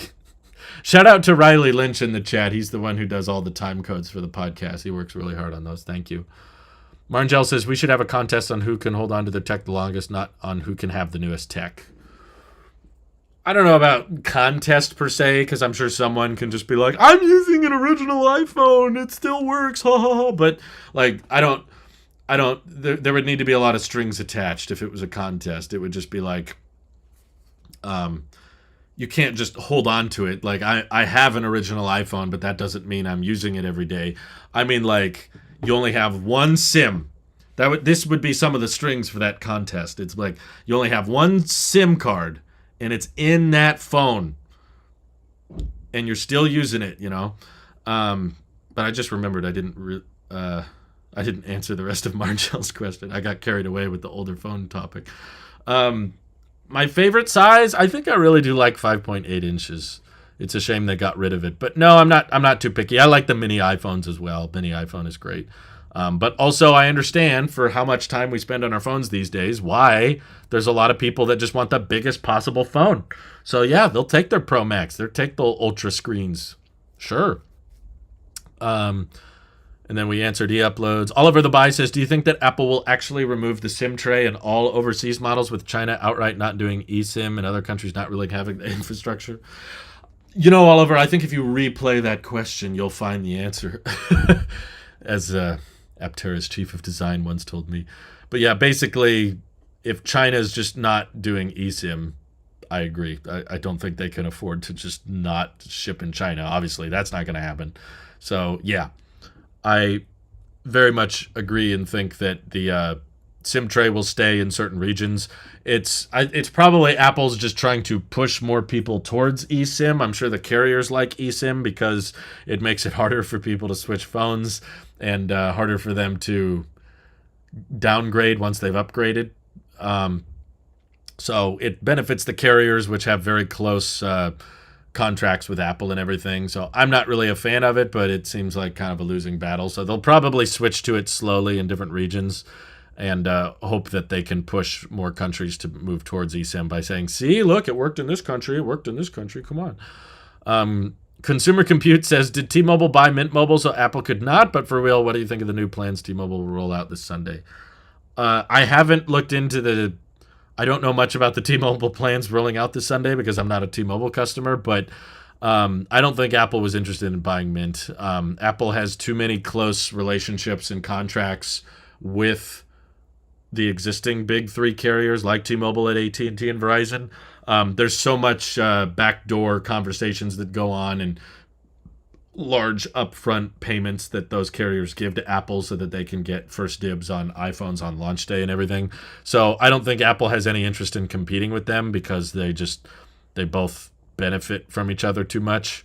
And also there's been some news that the Department of Justice there's a government entity that's investigating the T-Mobile acquisition of Mint Mobile.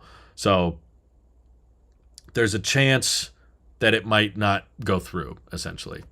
I don't know for sure which one it's leaning towards, but it appears that they at least are investigating T-Mobile based on monopolistic practices. But Apple's already got antitrust breathing down their neck, which is why I don't think they're going to buy Verizon, T-Mobile, and AT&T, is because they know that they would be accused. That was one of the first huge monopolies of the 20th century was the phone companies. They used to all be under one. It was AT&T. That was basically one company in control of all the phones. And the government broke it up because it was too powerful, and that's where you got Verizon. Now it's T-Mobile, but before that there was, Sprint and Singular and everything. So I think the government wants a healthy amount of competition between all these phone carriers. But yeah, I was arguing for years that Apple should have their own carrier service because that's it goes hand in hand with the iPhone. That's like a service that every Apple customer has to deal with. Why doesn't Apple get involved in that? I'm guessing it's something to do with the contracts and deals they're making backdoor with those carriers, which is probably why they're not going to roll it out. Metro by T-Mobile raised prices today. No! That sucks. Let's see. I'm 22 and I use a VCR sometimes, yes. I used a DVD. I watched a movie on my wife's, is it right here? Where'd it go? No, I don't know where it went. My wife has a 2009 MacBook Pro with a DVD player, and unfortunately, that is actually the only working DVD player we have in the house. And there was a movie we wanted to watch that my sister had on DVD, so we watched it, and it was fine. But yeah, sometimes physical media is refreshing after all these streaming services raising their prices like crazy. The only reason I'll be switching to the 15 Pro for my 10 hours for USB-C and 5G. Otherwise, I'd stay on this. I can understand the appeal because for a lot of people, the iPhone is the only thing in their ecosystem that still uses Lightning, or at least requires Lightning, because AirPods, at least, you can charge wirelessly and stuff. But hopefully the AirPods make the switch soon, too. But yes, Ben, just drink lots of water. That's way better for you than drinking coffee, that's for sure. I have cassette tape music collection. That's cool. My friend Ross does that as well. My brother-in-law collects vinyls as well. I saw a stat recently that was kind of interesting that in terms of the physical media space, something happened this year which hasn't happened in I think like 30 or 40 years, and that's vinyl records have started to now outsell CDs.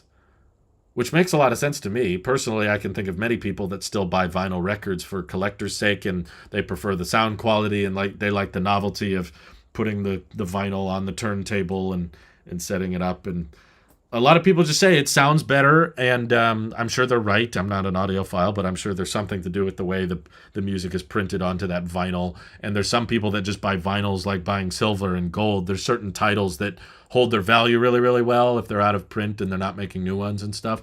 So I don't know who the heck's buying CDs anymore, but apparently, like just recently, for the first time in 40 years, vinyls have been outselling CDs, which is kind of cool to see. You know, vinyls were popular and then the CDs were popular and then those took off, but now it's kind of the inverse. This is old enough to be classy, but CDs aren't old enough to be as collector item-esque. I don't know where cassette tapes fall on that, though. I want Google to be forced to sell YouTube, sick of their toxic practices of excessive ads and needless restriction of features. It's definitely caused a lot of problems being owned by Google, but I also think YouTube wouldn't be what it is today if it weren't for Google.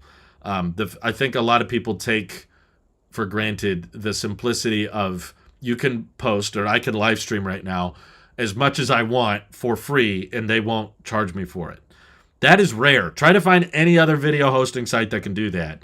YouTube could barely do it before they were bought by Google, but as time went on, when Google bought YouTube, they had the server space to allow for 1080p and then eventually 60 frames a second live content and then 4K content. And now, you know, it's just we take it for granted. Oh, yeah, you can upload 8K 60 FPS HDR video that's 8 hours long as much as you want. Who cares? It's YouTube. All of that has to be stored and backed up somewhere. And they have a fairly simple, fairly easy to understand partner program. I think I agree with Riley. Yeah, YouTube would probably go bankrupt if it weren't for Google. Really, the only way Google can justify the massive expense that is maintaining YouTube is that it helps feed their algorithm. So a lot of the time when you search something on Google, it gives you a YouTube video as a result and a highlighted selection of that video to this is the part of the video that answers your question. So they can justify it because it helps their search recommendations. But if YouTube was separated from Google, they would probably crack down a lot on basic things like upload limits, and how much you make and the CPMs and how hard it is to get into the partner program. So I agree that they've made a lot of bad decisions, and they do a lot of software design that confuses me, and there's a lot of broken things with the platform as a whole. But I can't necessarily say that I think YouTube would be better off without Google. I think it's probably the opposite of that. Let's see. This American carrier thing is so strange. Over here in Holland, you can buy all phones loose so you can put whatever SIM card in it. That's usually how it works here. There's some people that buy phones on contract so that you can't put any SIM in it, but that those are usually at a massive discount. So the idea is it's cheaper if you agree to not move carriers, because the carrier is basically subsidizing the hardware in the sake of you are required to keep paying us. But in the U.S., most people I know at least buy phones unlocked, which means you can put any SIM in it. It's not restricted to what have you. Let's see. The Tech Sheep says you could only rent your phones before the big breakup. I remember going with my mom to the phone store and the line being really long when they allowed people to buy phones. What, rent your phones? Riley says, I hope the Mint Mobile merge gets blocked. T-Mobile has bought too many other cell companies. I agree. I think they merged with Sprint, which was kind of fishy, but the government approved it. But then they also own Metro. Why does T-Mobile feel the need to own Metro and Mint? You know, like you have your little MVNO, you have your little sub brand that's offering cheaper prepaid wireless, but now you want to own all the cheaper prepaid wireless? Seems kind of fishy to me. So I agree with you. I hope it gets blocked. Let's see. Marangel says, besides Lightning, I also find the proprietary charging of the Apple Watch annoying, but I understand there could be a technical limitation for why there's no Qi charging. It is a bit annoying, but it's kind of refreshing to see the AirPods also get support for it. So the AirPods Pro 2 is the only one right now, but over time I'm sure that'll change. You'll be able to charge your Apple Watch and your AirPods with the same little charge puck. I think that's pretty handy. I think they could rebrand it to not just be the Apple Watch charger, but just call it MagSafe Mini. So you have regular MagSafe that can charge AirPods if you want, but also iPhones and stuff. And then you have MagSafe Mini to charge things that are too small for regular Qi. I think that would be a lot more simple than calling it the Apple Watch charger that also charges things that aren't the Apple Watch. Like what? Why can't there be an international phone company that lets me keep my phone number no matter which country I live in? I mean, with local plans, not roaming. I'm pretty sure Google Fi does something like that. I have some friends in Florida that I met up with, and they're not originally from the U.S. They lived in Germany and then moved to the U.S. So they go home to Germany all the time, and they have Google Fi because they don't have to switch SIM cards when they go back home. It like is automatically tied to the cell networks in that country. There's ways to do it, but I think it gets really complicated because different companies own the cell towers. There's not one company that owns cell towers across dozens of countries. There's usually one country that has the rights to put up cell towers because cell towers are impeding on radio waves that they have certain rights to, which usually those rights are granted and rented out by their local governments. So if you just had one company going to all these different countries trying to put up cell towers that occupy certain radio waves without getting approval from their local governments, then I don't think it would work as well. But I think there's a way to do it. I want to replace my old iMac Pro with a new machine. Was really looking forward to the Mac Pro with Apple Silicon. What now? Mac Studio GPU? Personally, I think you'll be very happy with the Mac Studio. You can find those certified refurbished now for under $2,000. I guarantee you it'll be faster than the iMac Pro. And hopefully you can just get a nice monitor for it. But I think, I don't know what you're using your Mac for, Kirk Jones, but Mac Pro with Apple Silicon is probably going to be really, really overkill. I would be shocked to find out what use case is the Mac Studio not enough. Who is using the Mac Studio and they're like, nah, this just doesn't cut it. Is Apple launching an AI like ChatGPT anytime soon? According to the rumors and leaks, no, but those guys don't know anything, right? So maybe they'll get into it, but personally, I probably sound naive when I say this, but Apple is likely looking at it as not, it's a hype term right now. It's kind of funny. I was talking about GPT with my cousin who's just finished his master's degree, and his thesis was on machine learning and neural nets. And he was not very impressed with GPT. He said, I think it's way overhyped, or people act like it's way smarter than it is. And I found myself kind of agreeing with him, but I'm just, I'm a dropout. I'm just a YouTuber. I'm not smart. I didn't study this stuff. He's like someone who studies neural nets and machine learning. And he's like, I think it's just it's the hype. It's the new thing. Everyone's saying AI, everyone's saying machine learning, but it doesn't really, my other cousin, these are brother and sister. My other cousin has said that in her teaching, there's kids that are trying to submit essays that are by GPT, but it's becoming increasingly obvious when the student is using GPT. They can tell based on the wording choice they use, and now the teachers are learning to adapt with it. So they put in a prompt to GPT that spits out the response, and if that response matches what any of the kids submit, then they can kind of call them out on it and say, did you really write this? So I don't think it's as profitable or as huge of a business as others do. I think it's kind of the latest. It feels like we replaced NFT with GPT. You know, a year or two ago, everyone was talking about how NFTs are the future. Now all of those have tanked and no one really cares about that. Now it's all GPT's the future. That's going to take all our jobs away. And I'm sure it's replacing and displacing some jobs. But to be as disruptive as people think it is, or is it as profitable as Apple thinks it is? I don't think it's as game changing as people make it out to be. So the reason when it comes to virtual assistants, I see it that way is because Apple is basically one of the most valuable brands in the world. Mostly, I think, from hardware sales. That's kind of the corner of Apple's market that they've occupied for a long time now. Even before the iPhone, it was personal computers and then laptops and then iPods and then iPhones and iPads and all that. And they've done very well for themselves. Just listen to the earnings reports. They've done really well. And they have not really ever put that much of an emphasis on Siri. Siri has not changed much. It's gotten a little bit better, a little bit smarter over the years, but it's never been the smartest. It's never been smarter than Google, and most would say it's not even smarter than Alexa or anything. So Apple has never really dominated in the chatbot or the digital assistant space, and yet iOS market share has grown, which I find interesting. If we're just looking at how many people are using iPhones versus Android, iOS is on the rise. It's not the majority, but it's growing, despite Apple's lack of interest in improving Siri or making Siri much smarter. So the way I interpret that is the market, as far as general consumers go, are not necessarily buying hardware or even subscribing to services based on how smart the digital assistant is. That could change, maybe. I could be very close-minded. I've been wrong on lots of things before. Just as a reminder, I thought the Nintendo Switch would be a big flop. If you scroll back long enough, you'll find an old video of me saying, oh, I don't think Nintendo Switch is going to go anywhere. Mobile gaming is going to kill off the need for mobile consoles like that. I was so wrong. I couldn't be more wrong. Nintendo Switch was a big hit. Everybody bought one. So I'm not right all the time, just to be clear. But at least the way I'm interpreting it right now, while GPT is very interesting and probably disruptive in education and maybe software engineering and that kind of stuff, I don't think it necessarily results in a very high revenue stream.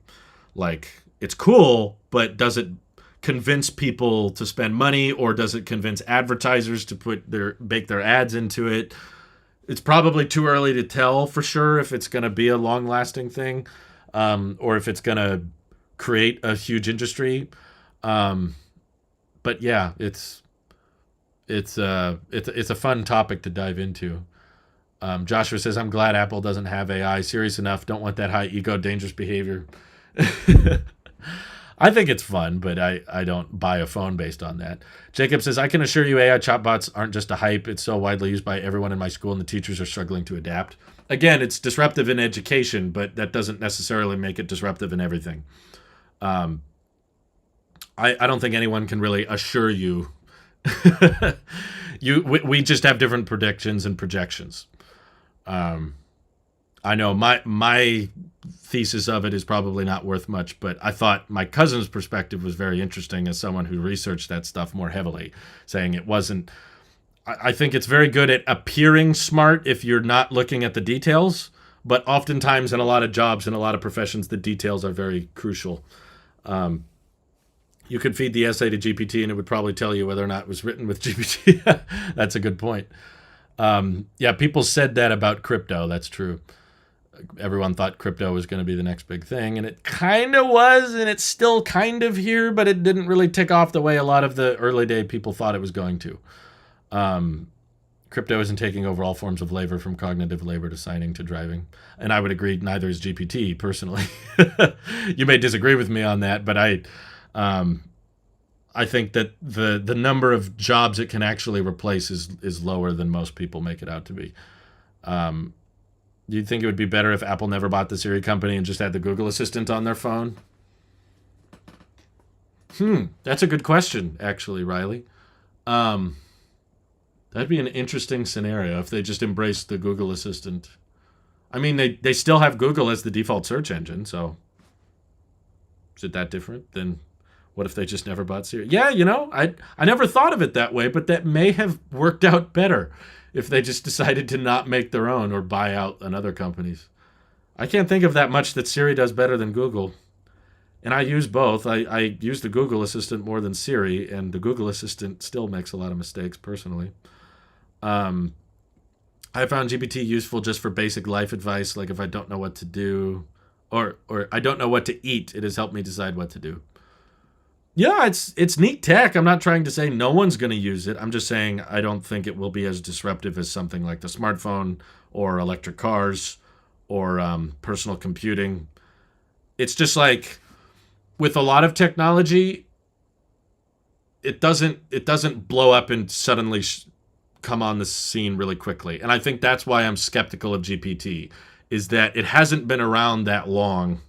It just kind of blew up, and now everyone's like, this is it, this is everything, this is the future, it's going to change the world. And it's usually when something burns really hot really fast, it tends to not stick around. It's kind of like, what was it, Mastodon or Honey. There would be certain apps or NFTs or, there's these certain little bubbles that go, oh man, this is the future, this is everything. No, actually, no. It's the quicker it shows up, usually the shorter it sticks around. And this seems to be showing up and blowing up everywhere really fast. And I'm sure there will be existing versions of it in the future. I'm not saying it'll die off. I'm just saying there's a lot of misconceptions about the future that we've made throughout the years. Just watch Back to the Future 2 if you want to see how bad humans are at predicting what the next big thing is. And we thought fax machines were going to be used in personal homes, and we thought I remember reading reports that they thought the personal computer would kill the need for paper to ever be used in the future. And that's not really the case. I mean, sure, probably paper consumption isn't what it used to be, but it's still very common. Lots of paper still being consumed. Probably the only thing I'm in full agreement with Elon Musk on is AI. It's cool, but developing it without heavy regulation is potentially a dangerous thing. That's funny. That's one of the, not few things, but that's one of the things I disagree with Elon Musk on. I don't understand his logic with that myself, because his mindset when he unveiled the Tesla bot, the humanoid robot, which I think is a big bunch of baloney, basically. I think that's a waste of time, personally. But his logic, if you want to go on Elon logic, Elon was like saying the humanoid robot is going to replace jobs and replace all our labor and everything. And people were like, aren't they dangerous though? I've seen iRobot. Isn't it going to be bad to have all these humanoid robots running around? What if they turn against us and try to kill us? And Elon's answer to that concern was that, well, if we don't do it, someone else will. So it might as well be us doing it so that we can try to do it right, rather than let China or who knows, some other country that has more government involved with the development of it. It feels more dangerous to have. Yeah, it's bullchow. Thank you, Riley. It felt like a troll. I agree. I'm not a big believer in the Tesla bot stuff, but from Elon's perspective, his mindset was this could be dangerous, but we shouldn't try to limit the development of it. We should just try to develop it in the most ethical way possible. Why didn't he have that same logic towards AI? If we stop advancing it and we stop developing it or slow it down, that means another country with perhaps, or another company with worse intentions, they're not going to slow down, and then they're going to have a permanent lead on us. Like, just assuming that we should slow it down because it's too dangerous. That's never worked. Have you guys heard of Oppenheimer? The next Chris Nolan movie coming out in July. It's like the whole premise of World War II and the development of the atomic bomb wasn't that, oh, do you think this will be dangerous? Of course, it's a bomb. That's what the point is. But the idea was you develop it before the other guy has it, because if the other guy has it and you don't, you're screwed. I feel the same way about, first of all, I think people act like AI is a bigger threat than it really is. I don't think it's as dangerous as Elon thinks or as others make it out to be. The people who put it in charge of dangerous things are the ones that are dangerous, but they're using AI as a tool. It's not the AI itself that is dangerous. It is the people that are in control of it. But even so, if your logic is whoever can develop the most powerful AI or whoever can develop the most sophisticated general intelligence is going to take over the world, you should not have the mindset that we need to slow down ours because it might get out of control. It's like, well, we can slow down ours, but that doesn't mean Huawei or Xiaomi is going to slow down theirs, and then they might have a permanent advantage on theirs. I'm excited for the Nolan movie, but the main reason I'm excited for it is it's this very exact debate we're having right now, is that, like, can we afford to advance this technology that could get so dangerous? And then the Oppenheimer perspective was basically like, can we afford to not advance this technology? Because if we don't, someone else does. You know, if we had some world government that could stop it globally from developing, it would be a different discussion, but we don't have that. So if I just do it and see what others say, how funny will they react? Yeah, pretty much. Burkhardt says, the reason ChatGPT is so popular is because it's free. The free version of GPT is just an improved version of GPT-3, which has been around for years, but AI is super expensive to run. So GPT being free is what caused a sudden hype train. I do think it'll be important and stick around, but mainly for work business usage and not for casuals. Yeah, I think Cold Fusion had a cool video on it you guys should check out about the development of bots. And he kind of looked back at history, at new technology that came on the scene that people thought would kill off different markets in different regions. Like, for example, when the camera first became a thing, you can take a picture, right? You expose this layer of film, it highlights everything, and then it captures that and preserves it. A bunch of painters out there thought, my job's done for. There's no point in me painting anymore if people can take pictures, and you can take a photo way faster than you can paint a picture. So by that logic, did cameras kill off painters? Not really. I mean, there was still a lot of painting done after the camera was invented. But now, so it's a different discussion when you talk about, Cold Fusion's a much better YouTuber than I am. Let's just be honest. But yeah, it's very well researched and it's well put together. But he did this video talking about how the machine learning like DALL-E 2 and Midjourney can come up with these images. It's the same exact discussion with Photoshop. Thank you, Riley, for bringing that up. That was also in Cold Fusion's video. When Photoshop first became available, people thought, oh, now you're not going to be able to tell what's real, what's fake anymore. Anyone can edit any photo. Photographic evidence isn't valuable anymore. Well, I mean, that's kind of true, but also not really, because we have algorithms and ways to detect if photos have been photoshopped in the same way that there are algorithms. Yeah, there's probably less people that paint for a living now, but there's also way more people living than there was back when the camera was invented. So it's kind of it wasn't as simple as people made it out to be, essentially. Cold Fusion didn't use this example, but it's one that I like that has been brought up a lot, is the invention of the ATM. Don't say ATM machine, that's redundant. But the ATM replaced a lot of what bank tellers did. You know, you go to the bank and you want to cash out a check or you want to move some money around in an account. And people thought, oh no, you've made a machine that replaces the bank teller's job. Now you can just walk up to this machine and get cash, or you can put a debit card in and deposit cash. All the bank tellers across the country are going to be fired because of this new automation. Turns out they actually performed better. The banks had more money to loan out or to hire people, that there's actually more bank tellers now than there were before the ATM was. So what we thought would kill off a bunch of jobs actually ended up creating a bunch of jobs. So it could be a similar story with GPT. It's like, oh, this is going to replace jobs, or it makes the existing jobs a lot more productive and a lot more useful. I don't know. But anyone that tells you they know what's going to happen is a liar.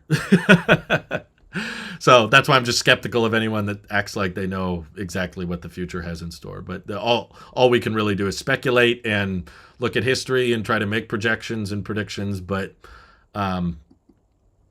that's one of those new developing technologies that I think is way too early to really know how disruptive it is. And most of the time, when a new technology gets really popular really quickly, it tends not to stick around as long, in my opinion. Like, that, most people were not sold. Most people did not see the grand vision of the iPhone when it first came out. You know, it was very ridiculed, and people didn't think it was a big deal, and they thought it was too expensive, and they thought it was silly. Oh, Apple's really lost all originality, and they don't know what they're doing anymore. there were very few people that saw the iPhone as this is going to be the next big thing. This is going to be super disruptive. And then it ended up being it. So humans are not good at foresight, essentially. Walmart runs 1 cashier now compared to 20 before self-checkout. Self-checkout, I feel like, is being artificially limited. I go to many grocery stores, not Walmart, but I go to different grocery stores that have self-checkout, and it feels like, to me, those systems are so dated and they're so broken. They're like intentionally designed to not work very well so that someone can come out and help you out with it, because then it keeps the job kind of flowing for it. But there's so many basic things. I was like, why, like, we were at the grocery store yesterday. We were buying some cucumbers or something, and my wife, typed in the number of cucumbers and scanned it, and then it was like bag item, and we put the cucumbers on the weighted part, and it was like, what's it called? Unmatched item in bagging area. It did that thing. We didn't touch it. We didn't put anything nearby it, and it just freaked out.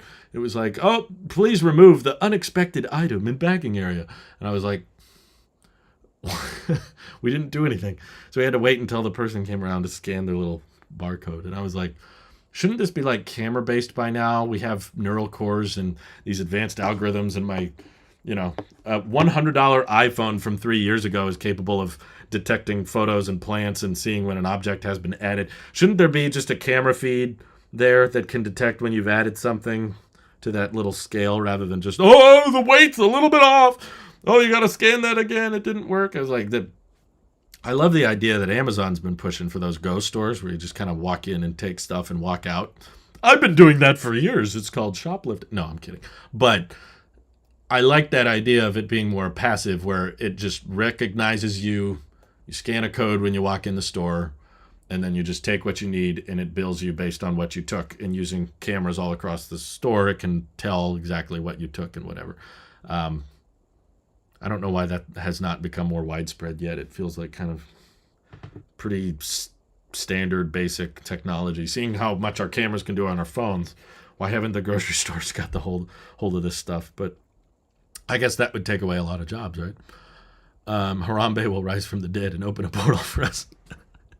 I can't wait for that, Ben.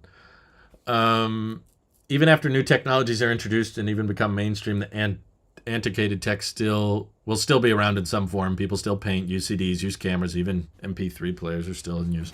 That's true. It's the job market I think most people are concerned by. But Sly says, far less factory jobs today due to automation than in 1950s. Good paying jobs for average non-college educated people gone. Well, there's different jobs. I don't know what it's like where you live, but there are tons of places that are hurting for work. But there's a difference between jobs that are available and jobs that people want to do. I don't know about you, but the last 5 fast food chains I drove by were all hiring. But people don't want to work there because that's kind of a low-end, non-educated job. But I don't think we've ever had success when we're like, okay, we found a way to automate a job, but let's not do it because then the jobs would go away. So let's not advance technology. If you have that mindset, we wouldn't be driving cars. We'd be driving horse and buggies, because cars took away.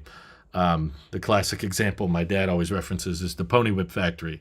There were these factories that used to make the whips that you would use to hit the horse or to hit the pony or to hit the ox or whatever was towing your carriage. And there was all kinds of people working in that factory. But then the automobile came around, and now the people that make those whips don't have a job. So should we not use cars or trains or buses? Stop all that technology that's going to take away these people's jobs. It's a growing pain for sure. It's sad, but typically there's a shift of demand for labor into different regions. And if you're looking for non-educated, non-college education jobs, there tends to still be a lot of them, even with all the automation we have today. I think I heard somewhere that Panda Express in Seattle was offering like $25 an hour because they couldn't find anyone to work there, and they needed someone to work there. Adith says, in my nearby grocery store, you have to remember a 5-digit code for each vegetable you buy. You just can't type tomato on the machine. You'll always need to call the helper. Really? That's ridiculous. That's very dated. You seem like a guy with a good sense of humor. I wonder if you can try adding comedy skits to your videos. Would love to see those. I don't know. They'd probably be really cringy. Sam's Club has a system where I just go into their app, scan my groceries with my phone, pay for them in the app, and skip the checkout line altogether.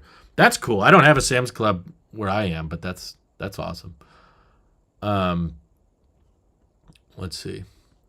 The painter's job was done. People used to pay tens of thousands of dollars for a painting. The camera killed one business and started a new one. Same with AI. I wouldn't say it killed it. There's still a lot of paintings that sell for tens of thousands of dollars, and there's still professional painters. But sure, I agree there's less of them, but it didn't. Basically, Photoshop didn't kill the validity of photographs, you know? You can have fake pictures and you can have fake videos, but that doesn't take away from the fact that there are still real pictures and real videos. It turns out that some people have just been working for their paycheck this whole time. What? They just want to get paid, huh? That makes me wonder how the traditional auto repair shops adapt to EV adoption, but I guess this is the wrong channel to ask that. Kinda, but I like the plug, Marngel. That's where my heart is, just so you're clear. If I'm being honest, at the beginning of this stream, I was like, I haven't done a tech stream in a while, so I should probably do one. But I'm not very passionate. I'm not that interested in the Apple Silicon Mac Pro, if I'm being completely honest with you guys. I don't think that's disruptive. I don't think it'll change much. I'm far more interested in the development of electric vehicles, their charging networks, their charging ports, their efficiency focus, their chemistries. There's already this push away from lithium right now happening in China with sodium-ion batteries, trying to see if those can be sustainable for vehicle use. It's a far more innovative space right now than the smartphone world. A $10,000 painting can just be chucking some paint randomly over a canvas and calling it abstract. They did that back in the day. That's not a new thing. You think Picasso was selling paintings in the 2020s? No, Picasso is long before my time, but I went to a Picasso exhibit once when I was, where was I? Hawaii, I think. They had an exhibit full of Picasso. Walked through. Man, I'm telling you, I could have painted those. They look like my niece's drawings on a napkin, and those things are worth thousands and thousands. Technologies have the potential to improve our lives in many ways, mindful of the potential risks. Right. I just don't think it's practical to try to limit the inevitable future of automation or tech. Even if it does take away jobs, it's never worked when we've just been, okay, just don't develop that tech. Just stop it. Just don't make it anymore. How can you enforce that? For one, our government's not fast enough to be able to prevent the growth or just say, this technology cannot improve. But also, if we don't do it, another country does it. So are you going to ban that country's technology from being accessible to ours? Is that our long-term plan? Anytime, it's kind of low-key already happening with TikTok. It's like, hey, that's dangerous. You can't have that. I do have a car channel. It's called Tailosive EV. We talk about EVs specifically because I don't have any interest in cars with combustion engines. That's yesterday's tech. It's inefficient, it's deadly, and it's not interesting to me. But cars that are electric, I'm far more interested in. Yeah, I understand why it's not as exciting because you don't buy EVs as much as you buy phones. I get it. But I think it's actually slowly turning that way. I'm not saying EVs you'll buy as quickly as you buy new iPhones, but with smartphones maturing and becoming so insignificant year over year, it really is starting to feel like Marquez used this example, by the way, not me, but Marquez used the example of comparing iPhone 14 to 13 is kind of like comparing the 2023 Toyota Camry to the 2022 Toyota Camry. Are there differences? Yeah, I guess a little bit, but should you spend extra money so you can get the 2023 Camry or save some money and get the 2022 Camry? 99% honestly, you should probably buy the 2015 Camry because it's not that different. So this is the same story I'm playing when it comes to the smartphone game, is like the phones are all becoming so similar now and the upgrades are getting so insignificant that we're reaching a point where it's like, all right, we're getting USB-C on the iPhone 15 and the camera bump's getting bigger. What's the iPhone 18, 19, 20 going to have? Still USB-C, a little bit better camera. Now that the island is underneath the display, it's just all kind of, it all kind of blurs together. And then you're just as fine buying the iPhone 15 Pro for $200 versus buying the iPhone 20 Pro for $1,000. What are you going to gain off of that? Probably not very much.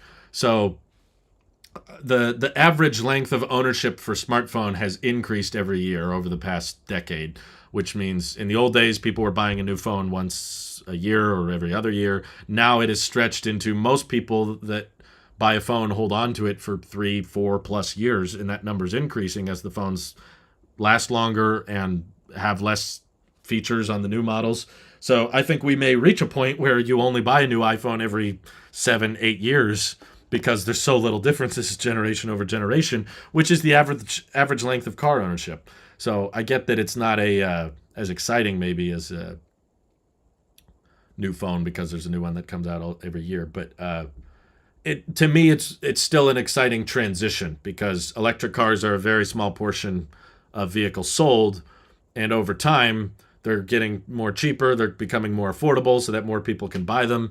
And as that S curve continues, I think we're going to reach a point where the vast majority of cars being sold are electric, and then you're going to need advice or education on what should I prioritize, what should I look for, and should I care about that peak charge speed, or should I care about that max range number, or should I care more about the efficiency, care more about the length, the cycle life, or the chemistry in the battery pack. There's just a lot more education or development in that field, I guess, whereas this very much feels like matured and kind of stagnated with, okay, we all got a phone. Now what? Oh, maybe we should spend $3,000 on a headset. Yeah, sure. Okay, that's exciting tech. Cool. How many MacBook Airs do you think will come out between, not including size variants, between now and summer 2024? 2? Summer 24? That sounds so futuristic. That's like a year from now. Oh my God. Ugh. That's so weird. I think we'll get a 15-inch Air with an M2 chip probably at dub. And then, yeah, maybe not even summer 2024. Maybe I was going to say around summer of 2024, they might have an M3 chip ready to go in it, but maybe that's too long to keep using the M2. They did say TSMC, which is Apple's chip manufacturer, did say that the 3nm chips would be ready later this year. So maybe we're going to get an M3 MacBook Air later this year. Seems too soon. I'm going to say spring. Maybe we'll get an M3 MacBook Air in the spring of 2024. So I guess that's 2. Do you think price of EV car comes down going forward, or it goes up like iPhones? Well, the price of new iPhones have gone up, but technically iPhones have never been cheaper if you consider the secondhand market, which in the automotive space, you absolutely have to consider the secondhand market because I feel like that's the way most people buy their cars used. So in a similar way, there may be new EVs in the future that cost more than what they cost now, but it's kind of a different field. I don't think they'll necessarily come up with more and more use cases and new features for them that will justify charging much more. So I think that Tesla and Aptera, Rivian, Ford, GM, well, everybody's going to keep working on more affordable versions of EVs, but for the most part, launching a $40,000 or $50,000 car that in 5 years is now $20,000, that's probably going to be a pretty common entry point. How do you feel about $40,000 on an unsealed first iPhone, though? Yeah, I don't really have much interest in that. I don't really see the point. The point of him unboxing it was to get a lot of views, which I think he did. So I guess it served its purpose, but I'm not really I inherit old tech. All these were gifts, by the way. I didn't spend money on this iPad mini 1. I didn't buy this original iPhone. They kind of fall into my lap because I make tech videos. So people are like, hey, I have an old phone. I don't want it anymore. Do you want it for your channel? You can use it, or you can do a video on it. And that's how I got all these Apple boxes. I either bought the phone to get the Apple box, or someone had an old iPhone box that they didn't want, so they gave it to me. I don't really spend money collecting old tech because I just, To me, a collector is more interesting when there's like a story behind it. Like this. Here's how I came upon this. I'm not the kind of guy that sees a lot of value in, oh, let me buy that old collector's item for the sake of I just want to have it. Um, for my case, it's like, well, it was either going in the trash or it was just going to be sitting around in someone's drawer for a long time. Um, the point is that in 20 years, it might be worth $100,000. If it was sealed, maybe, but once you open it up, probably not worth as much. But yeah, it does feel kind of similar to just lighting $40,000 on fire. But it's his channel; he can do what he wants. I would not do that personally, but I don't blame him for the sake of, you could have done such and such with that money. It's his money; he can use it how he wants. There's a lot of things Marquez has bought that I wouldn't buy. That's for sure. That's one of them. But yeah, I think the tech space is very dry right now anyway. We've patched all the leaks, guys. I think that's why it's so dry. Nothing's leaking out of the pipes anymore. We've bundled up this all these pipes moving news and exclusives, and now nothing's coming out anymore. There's no way he can recoup $40,000 from that one video and the podcast. Prove me wrong. He definitely can. Don't get I don't want to get into too many specifics, but I know roughly what the CPMs are like in the tech space. I'm only burning my half. That's beautiful. Good job, Ben. But let's just say 1 million views translates to roughly, without getting too specific, I'll just say roughly 1 million views could translate to around around $4,000 or $5,000. So as long as he gets, what would that be? Like 7 or 8 million views on that video, which he probably will. And on top of that, he used that video to promote his custom wallet. He said, this video is brought to you by the MKBHD wallet, which he wanted people to buy. So if a bunch of people buy that wallet and then he gets a few million views on his video, yeah, he'll recoup that cost. But there's probably more that goes into it when you consider the overhead of that channel. You know, how much money did they spend on cameras, tripods, and he's hired 9 or 10 people as well. So it's not just the $40,000 for the phone. It's also he's renting that big office space, and he's got car payments because Marquez tends to lease things, and he's got employees and equipment and electric bills and everything to maintain. Lifestyle, I'm sure living in New York City isn't exactly cheap. So it's more than just the box. But yeah, I mean, if there was someone to open an unopened iPhone box, it should probably be Marquez. Because in my opinion, he kind of invented the tech YouTube space. I feel like he wasn't the first, but he definitely like popularized it and kind of modernized it. At least in my opinion, I can't think of anyone else that is more influential. But I would not do that. I feel like there's been so many videos of people that have already opened those boxes. There's not really much unique things you can say at that point. If you get 1 million views on a short, it's definitely not $1,000. But I'll just say it depends a lot on the CPMs and how long the video is and the audience retention. But roughly 1 million views kind of translates to $4 or $5 grand. When did I buy my Blackmagic camera, and any reason you bought it over something like a Sony? The Sonys are good. I like them, but I mainly wanted something that could record 4K at 60 because I like the high refresh rate and I like the higher resolution. And there was nothing really Sony was offering that could do 4K at 60 and have the USB-C plug-in, which I liked, and HDMI and headphone jack for the microphone and everything for the price that the Pocket Cinema was. Most of the Sonys I wanted with those specs cost more than the Pocket Cinema, so that's why I bought them. But he won't be able to activate it, though, since 2G is shut down in the US. See, yeah, it's stuff like that where it feels kind of wasteful to me. I mean, I hope he makes money off of it, and hopefully there was some entertainment value by his audience. But to me, it's like there's obviously a very, very limited number of those iPhones. And I don't care so much about preserving the resale value or anything. If we're being honest, Marquez has probably increased the resale value on the sealed original iPhone market because he just took one away. There's that one doesn't exist anymore. Now it's opened. So all the people that have sealed original iPhones, shouldn't their value increase now because the supply dropped? I don't know. But I feel like we've had so many channels over the years unbox those sealed iPhones that it's like, okay, we get it. It was historically significant.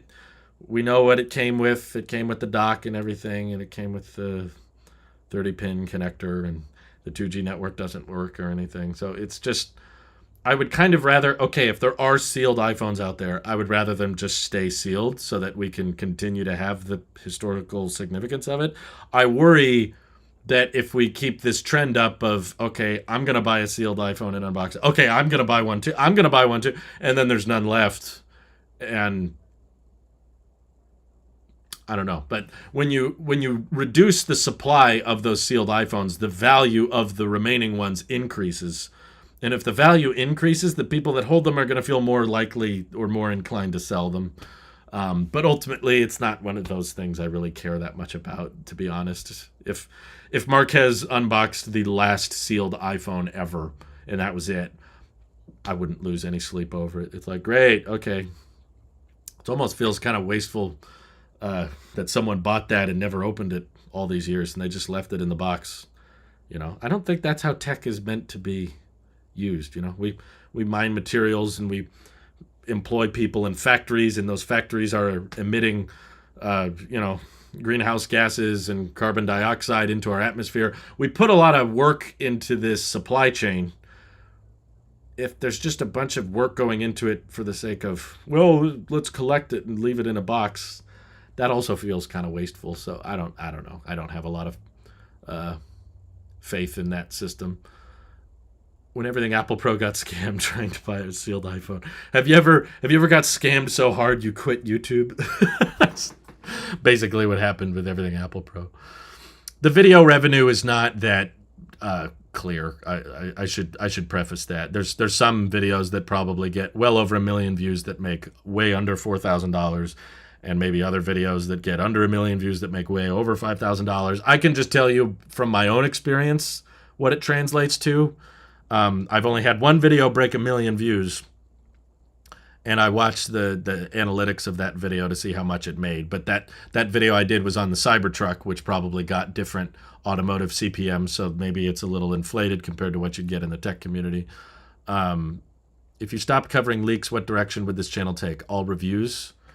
No, it's more just talking about what exists.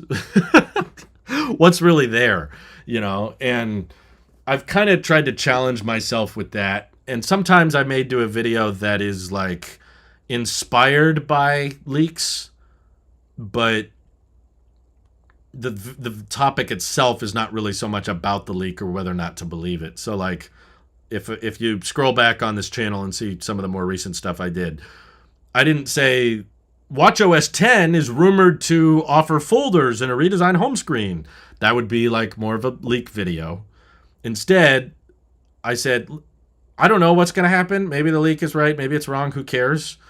But here's a video about why I like the home screen in its current state and why I don't want them to change it. And that kind of sparked this online discussion we had for the podcast and on Twitter and on YouTube.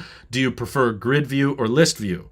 So I don't think we would really consider that a review, but it talks about a way to use our tech and which one makes more sense for whatever use case you prefer. Some of you prefer list view. Some of us are right and prefer the grid view. So I did a video about, okay, which one makes more sense and why is grid view good? Why should it stay? Why should they not change that? And then the video before that, why older Macs are hard to recommend. That really has nothing to do with leaks or rumors. It's just, it was commentary on the subject of, I've been telling lots of people, buy old Apple Watches, buy old iPhones, buy old iPads. But then when it came to the Mac, I was like, no, don't go too far back. And it's kind of a complex answer when people are like, oh, should I buy a 2018 MacBook? And I'm like, what for? And it starts to get really, really specific with, okay, I can't give you a generalized answer. I have to get really, really precise for when it makes sense. And then before that, it was a video on, is iOS getting more buggy? Because there were a lot of people asking me to talk about that with all the bugs. So I shared my experience, which is that I'm not having that many bugs, but I've run polls that are showing people with newer iPhones tend to have more bugs than people with older iPhones.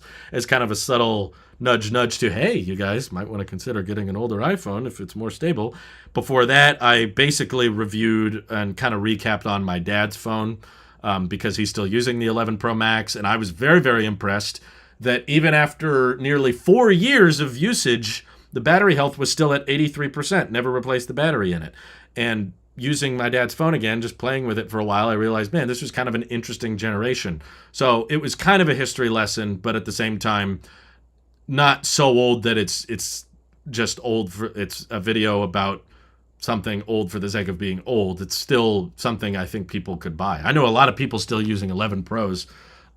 Jacob, I know you're out there. And I thought this was an interesting year of iPhone where they went back on 3D Touch. They started shipping fast chargers. They launched night mode. They launched the ultra wide. So there's a lot of videos more recently that I'm just trying to focus on what's actually out there, and let's just commentate on what's real rather than report on leaks and rumors that are not necessarily that believable. And I'm still torn on it because obviously I ran polls and the vast majority of my audience still wants me to cover the leaks. So I'm kind of like, maybe I will sometimes, and maybe I'll just kind of tone it down a bit. But yeah, it felt just like a waste of time when I would report on a leak and then the next day there would be another leak that contradicts that leak. And it's like, okay, this is a waste of time. No, that 83% when the 11 Pro battery is that good, he's fine. He's still at peak performance. He gets through the day, no problem. And he had really nothing but good things to say about it. He was like, yeah, it works. He didn't care. The first video of yours I watched was the classic iOS versus Android video. Yeah, I know. There's a lot of people asking for me to redo that, but probably get too much controversy.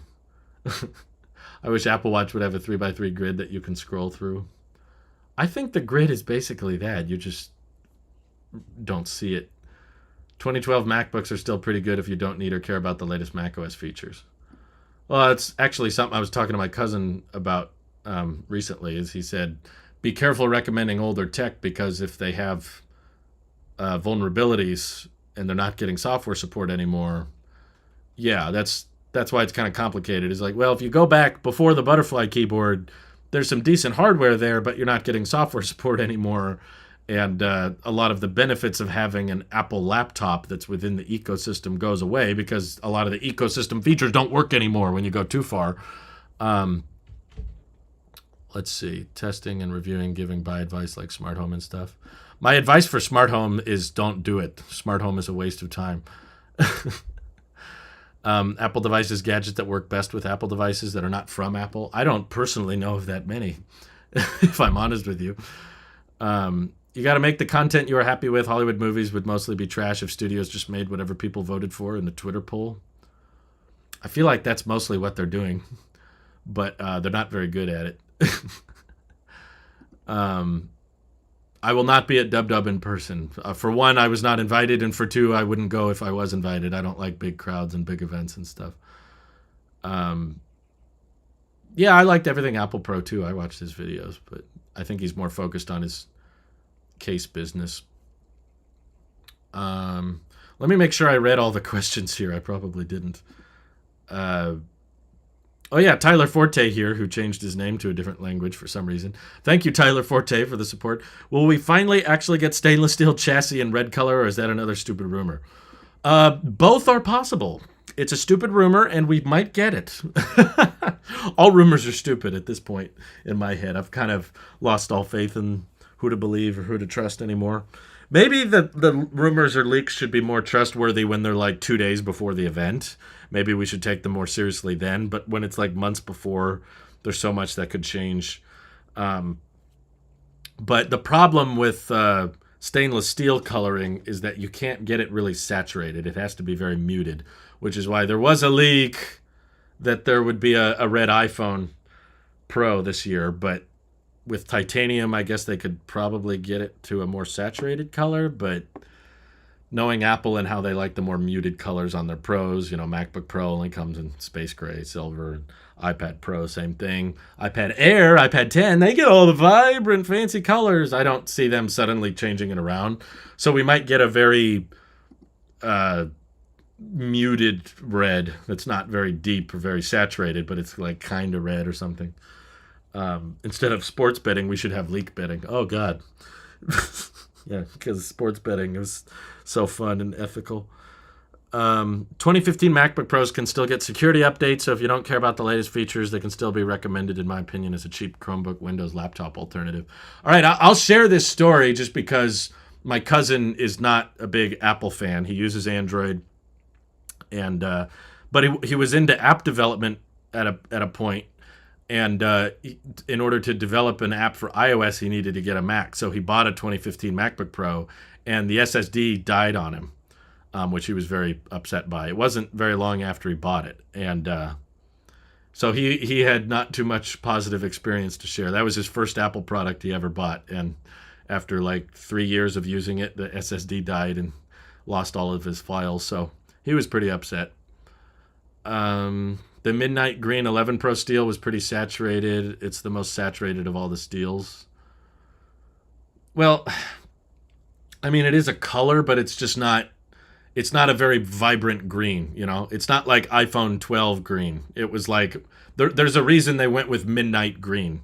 It wasn't by chance that they happened to pick midnight. They picked that color because that's easier to paint glossy steel, a darker shade of green than it would be a really vibrant, iPhone 5C kind of green. Sunset product, yeah, midnight red or something. Sunset red, that sounds fun.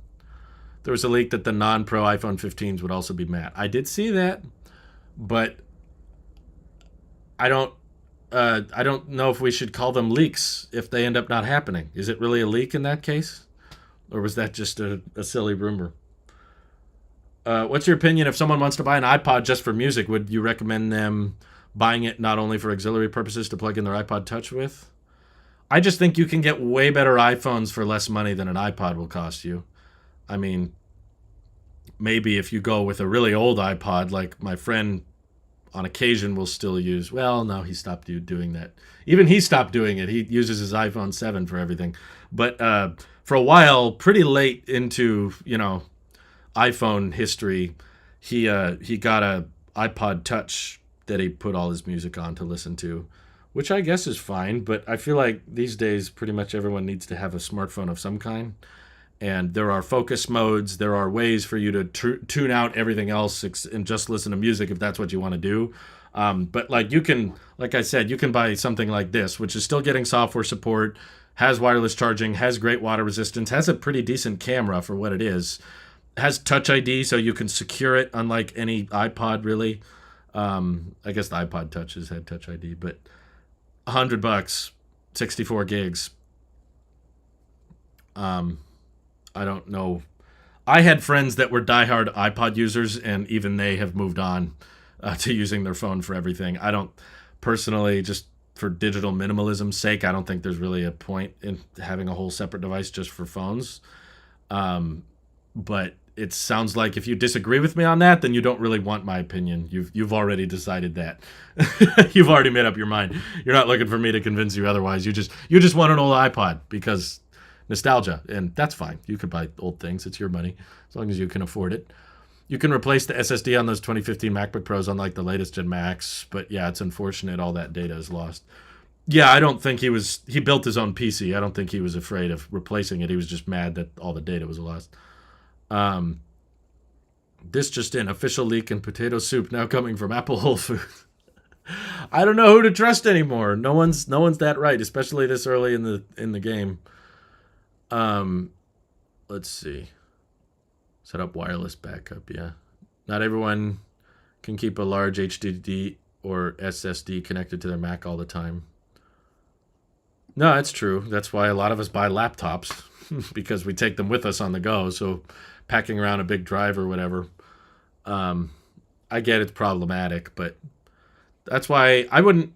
I've had experiences with external drives going bad on me too. I've actually never had. Maybe I'm just lucky. I've never had an Apple Drive die on me, like in the computer. I've never just one day woke up and turned on the computer and the drive is dead. I don't know. Maybe it eventually will happen, but that's not happened for me. But I have bought external drives, the plug-in ones via USB-C. I've had those conk out, and that was my backup. I put old videos on it so that I could offload my local drive, and then that external drive died. So I don't really think the external drive is necessarily a great solution either. I just tend to say, like, if there's something really valuable and important, back it up to the cloud, because I've pretty bad. The very first YouTube video I ever uploaded is still on YouTube. In fact, bigger than that, the very first YouTube video that was ever uploaded to YouTube back in 2005, which is now, 18 years ago? 18 years ago, someone uploaded a video to YouTube, and it is still there to this day. And you don't have to make it public, but you guys are using YouTube right now if you're watching this. You can keep the video unlisted if it's personal. That's what I do. I have a bunch of personal videos, just family stuff that I don't necessarily need the internet to see, but I just want to have a backup. So I throw them on YouTube because YouTube lets you upload 4K or even 8K content as much as you want. You could upload 10 hours of 8K video and they won't charge you for it. Some people like the iCloud route because that's more baked into your phone or whatever. Easier to access through the photo library, but there's a limit to that. I was doing that for a while. I paid for 2 terabytes of iCloud for several years, but I was close to filling it up, and I realized eventually I might actually fill this up, and then I'm going to have to start deleting stuff. So rather than wait till later and pay all this money every month, why don't I just go through the stuff right now, back it up to other places that are cheaper? That way I can downgrade my iCloud plan.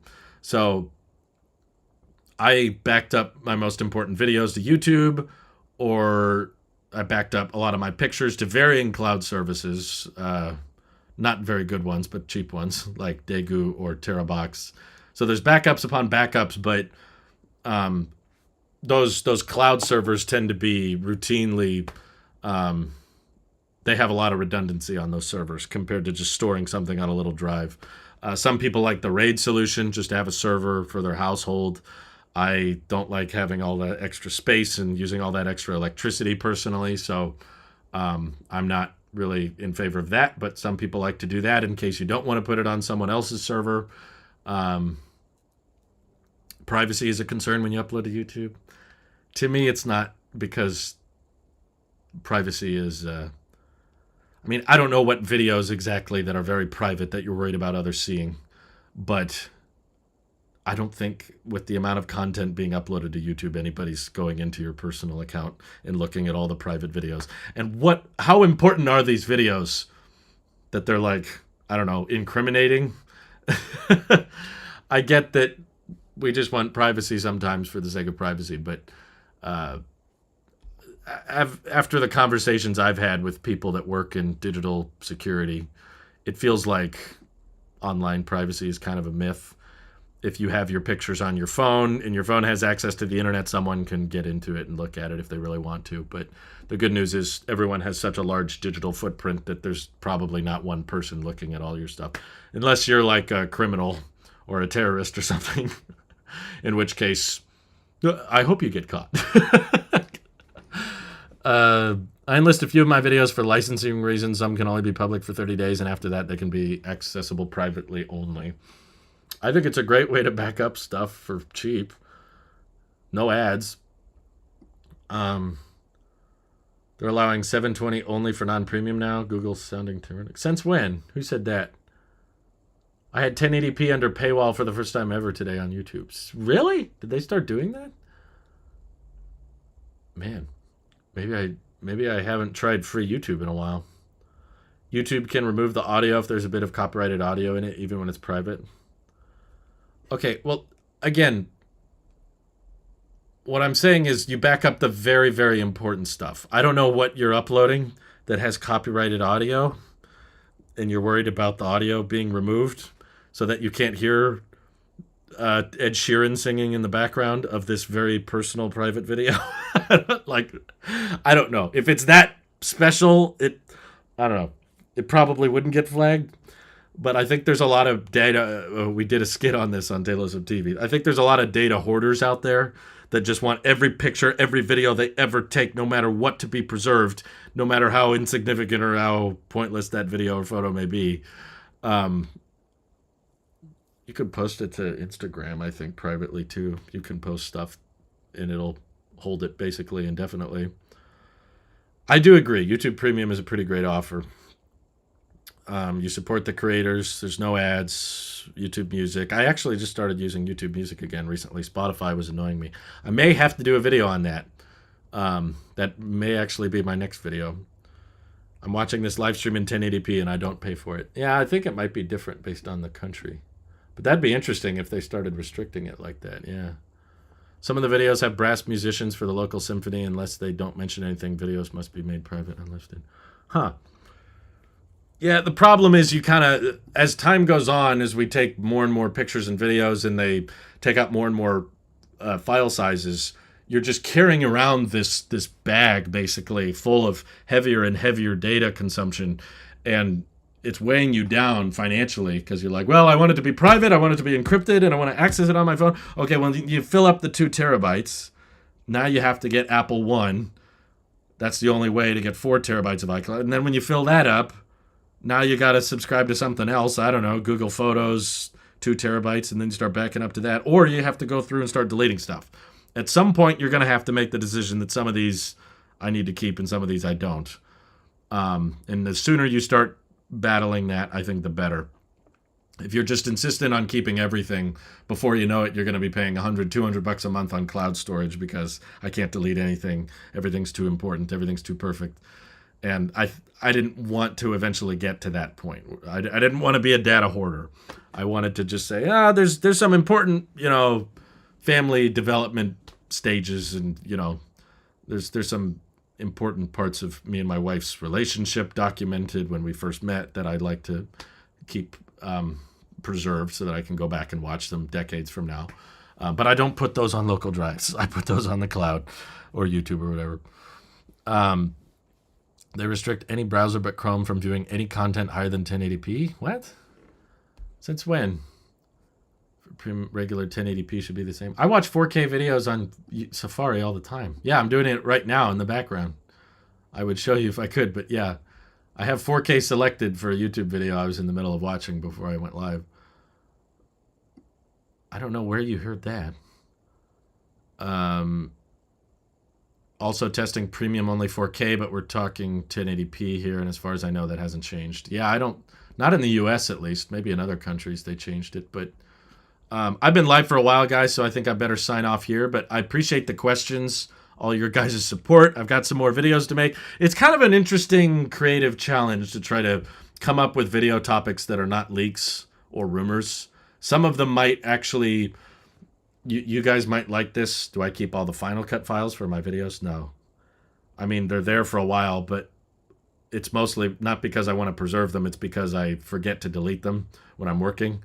But then whenever the library collection gets too high, I go back and just delete them all. I definitely don't keep the footage. So when I delete the footage, the Final Cut timeline is basically useless. It's a bunch of random cuts on a clip that doesn't exist anymore.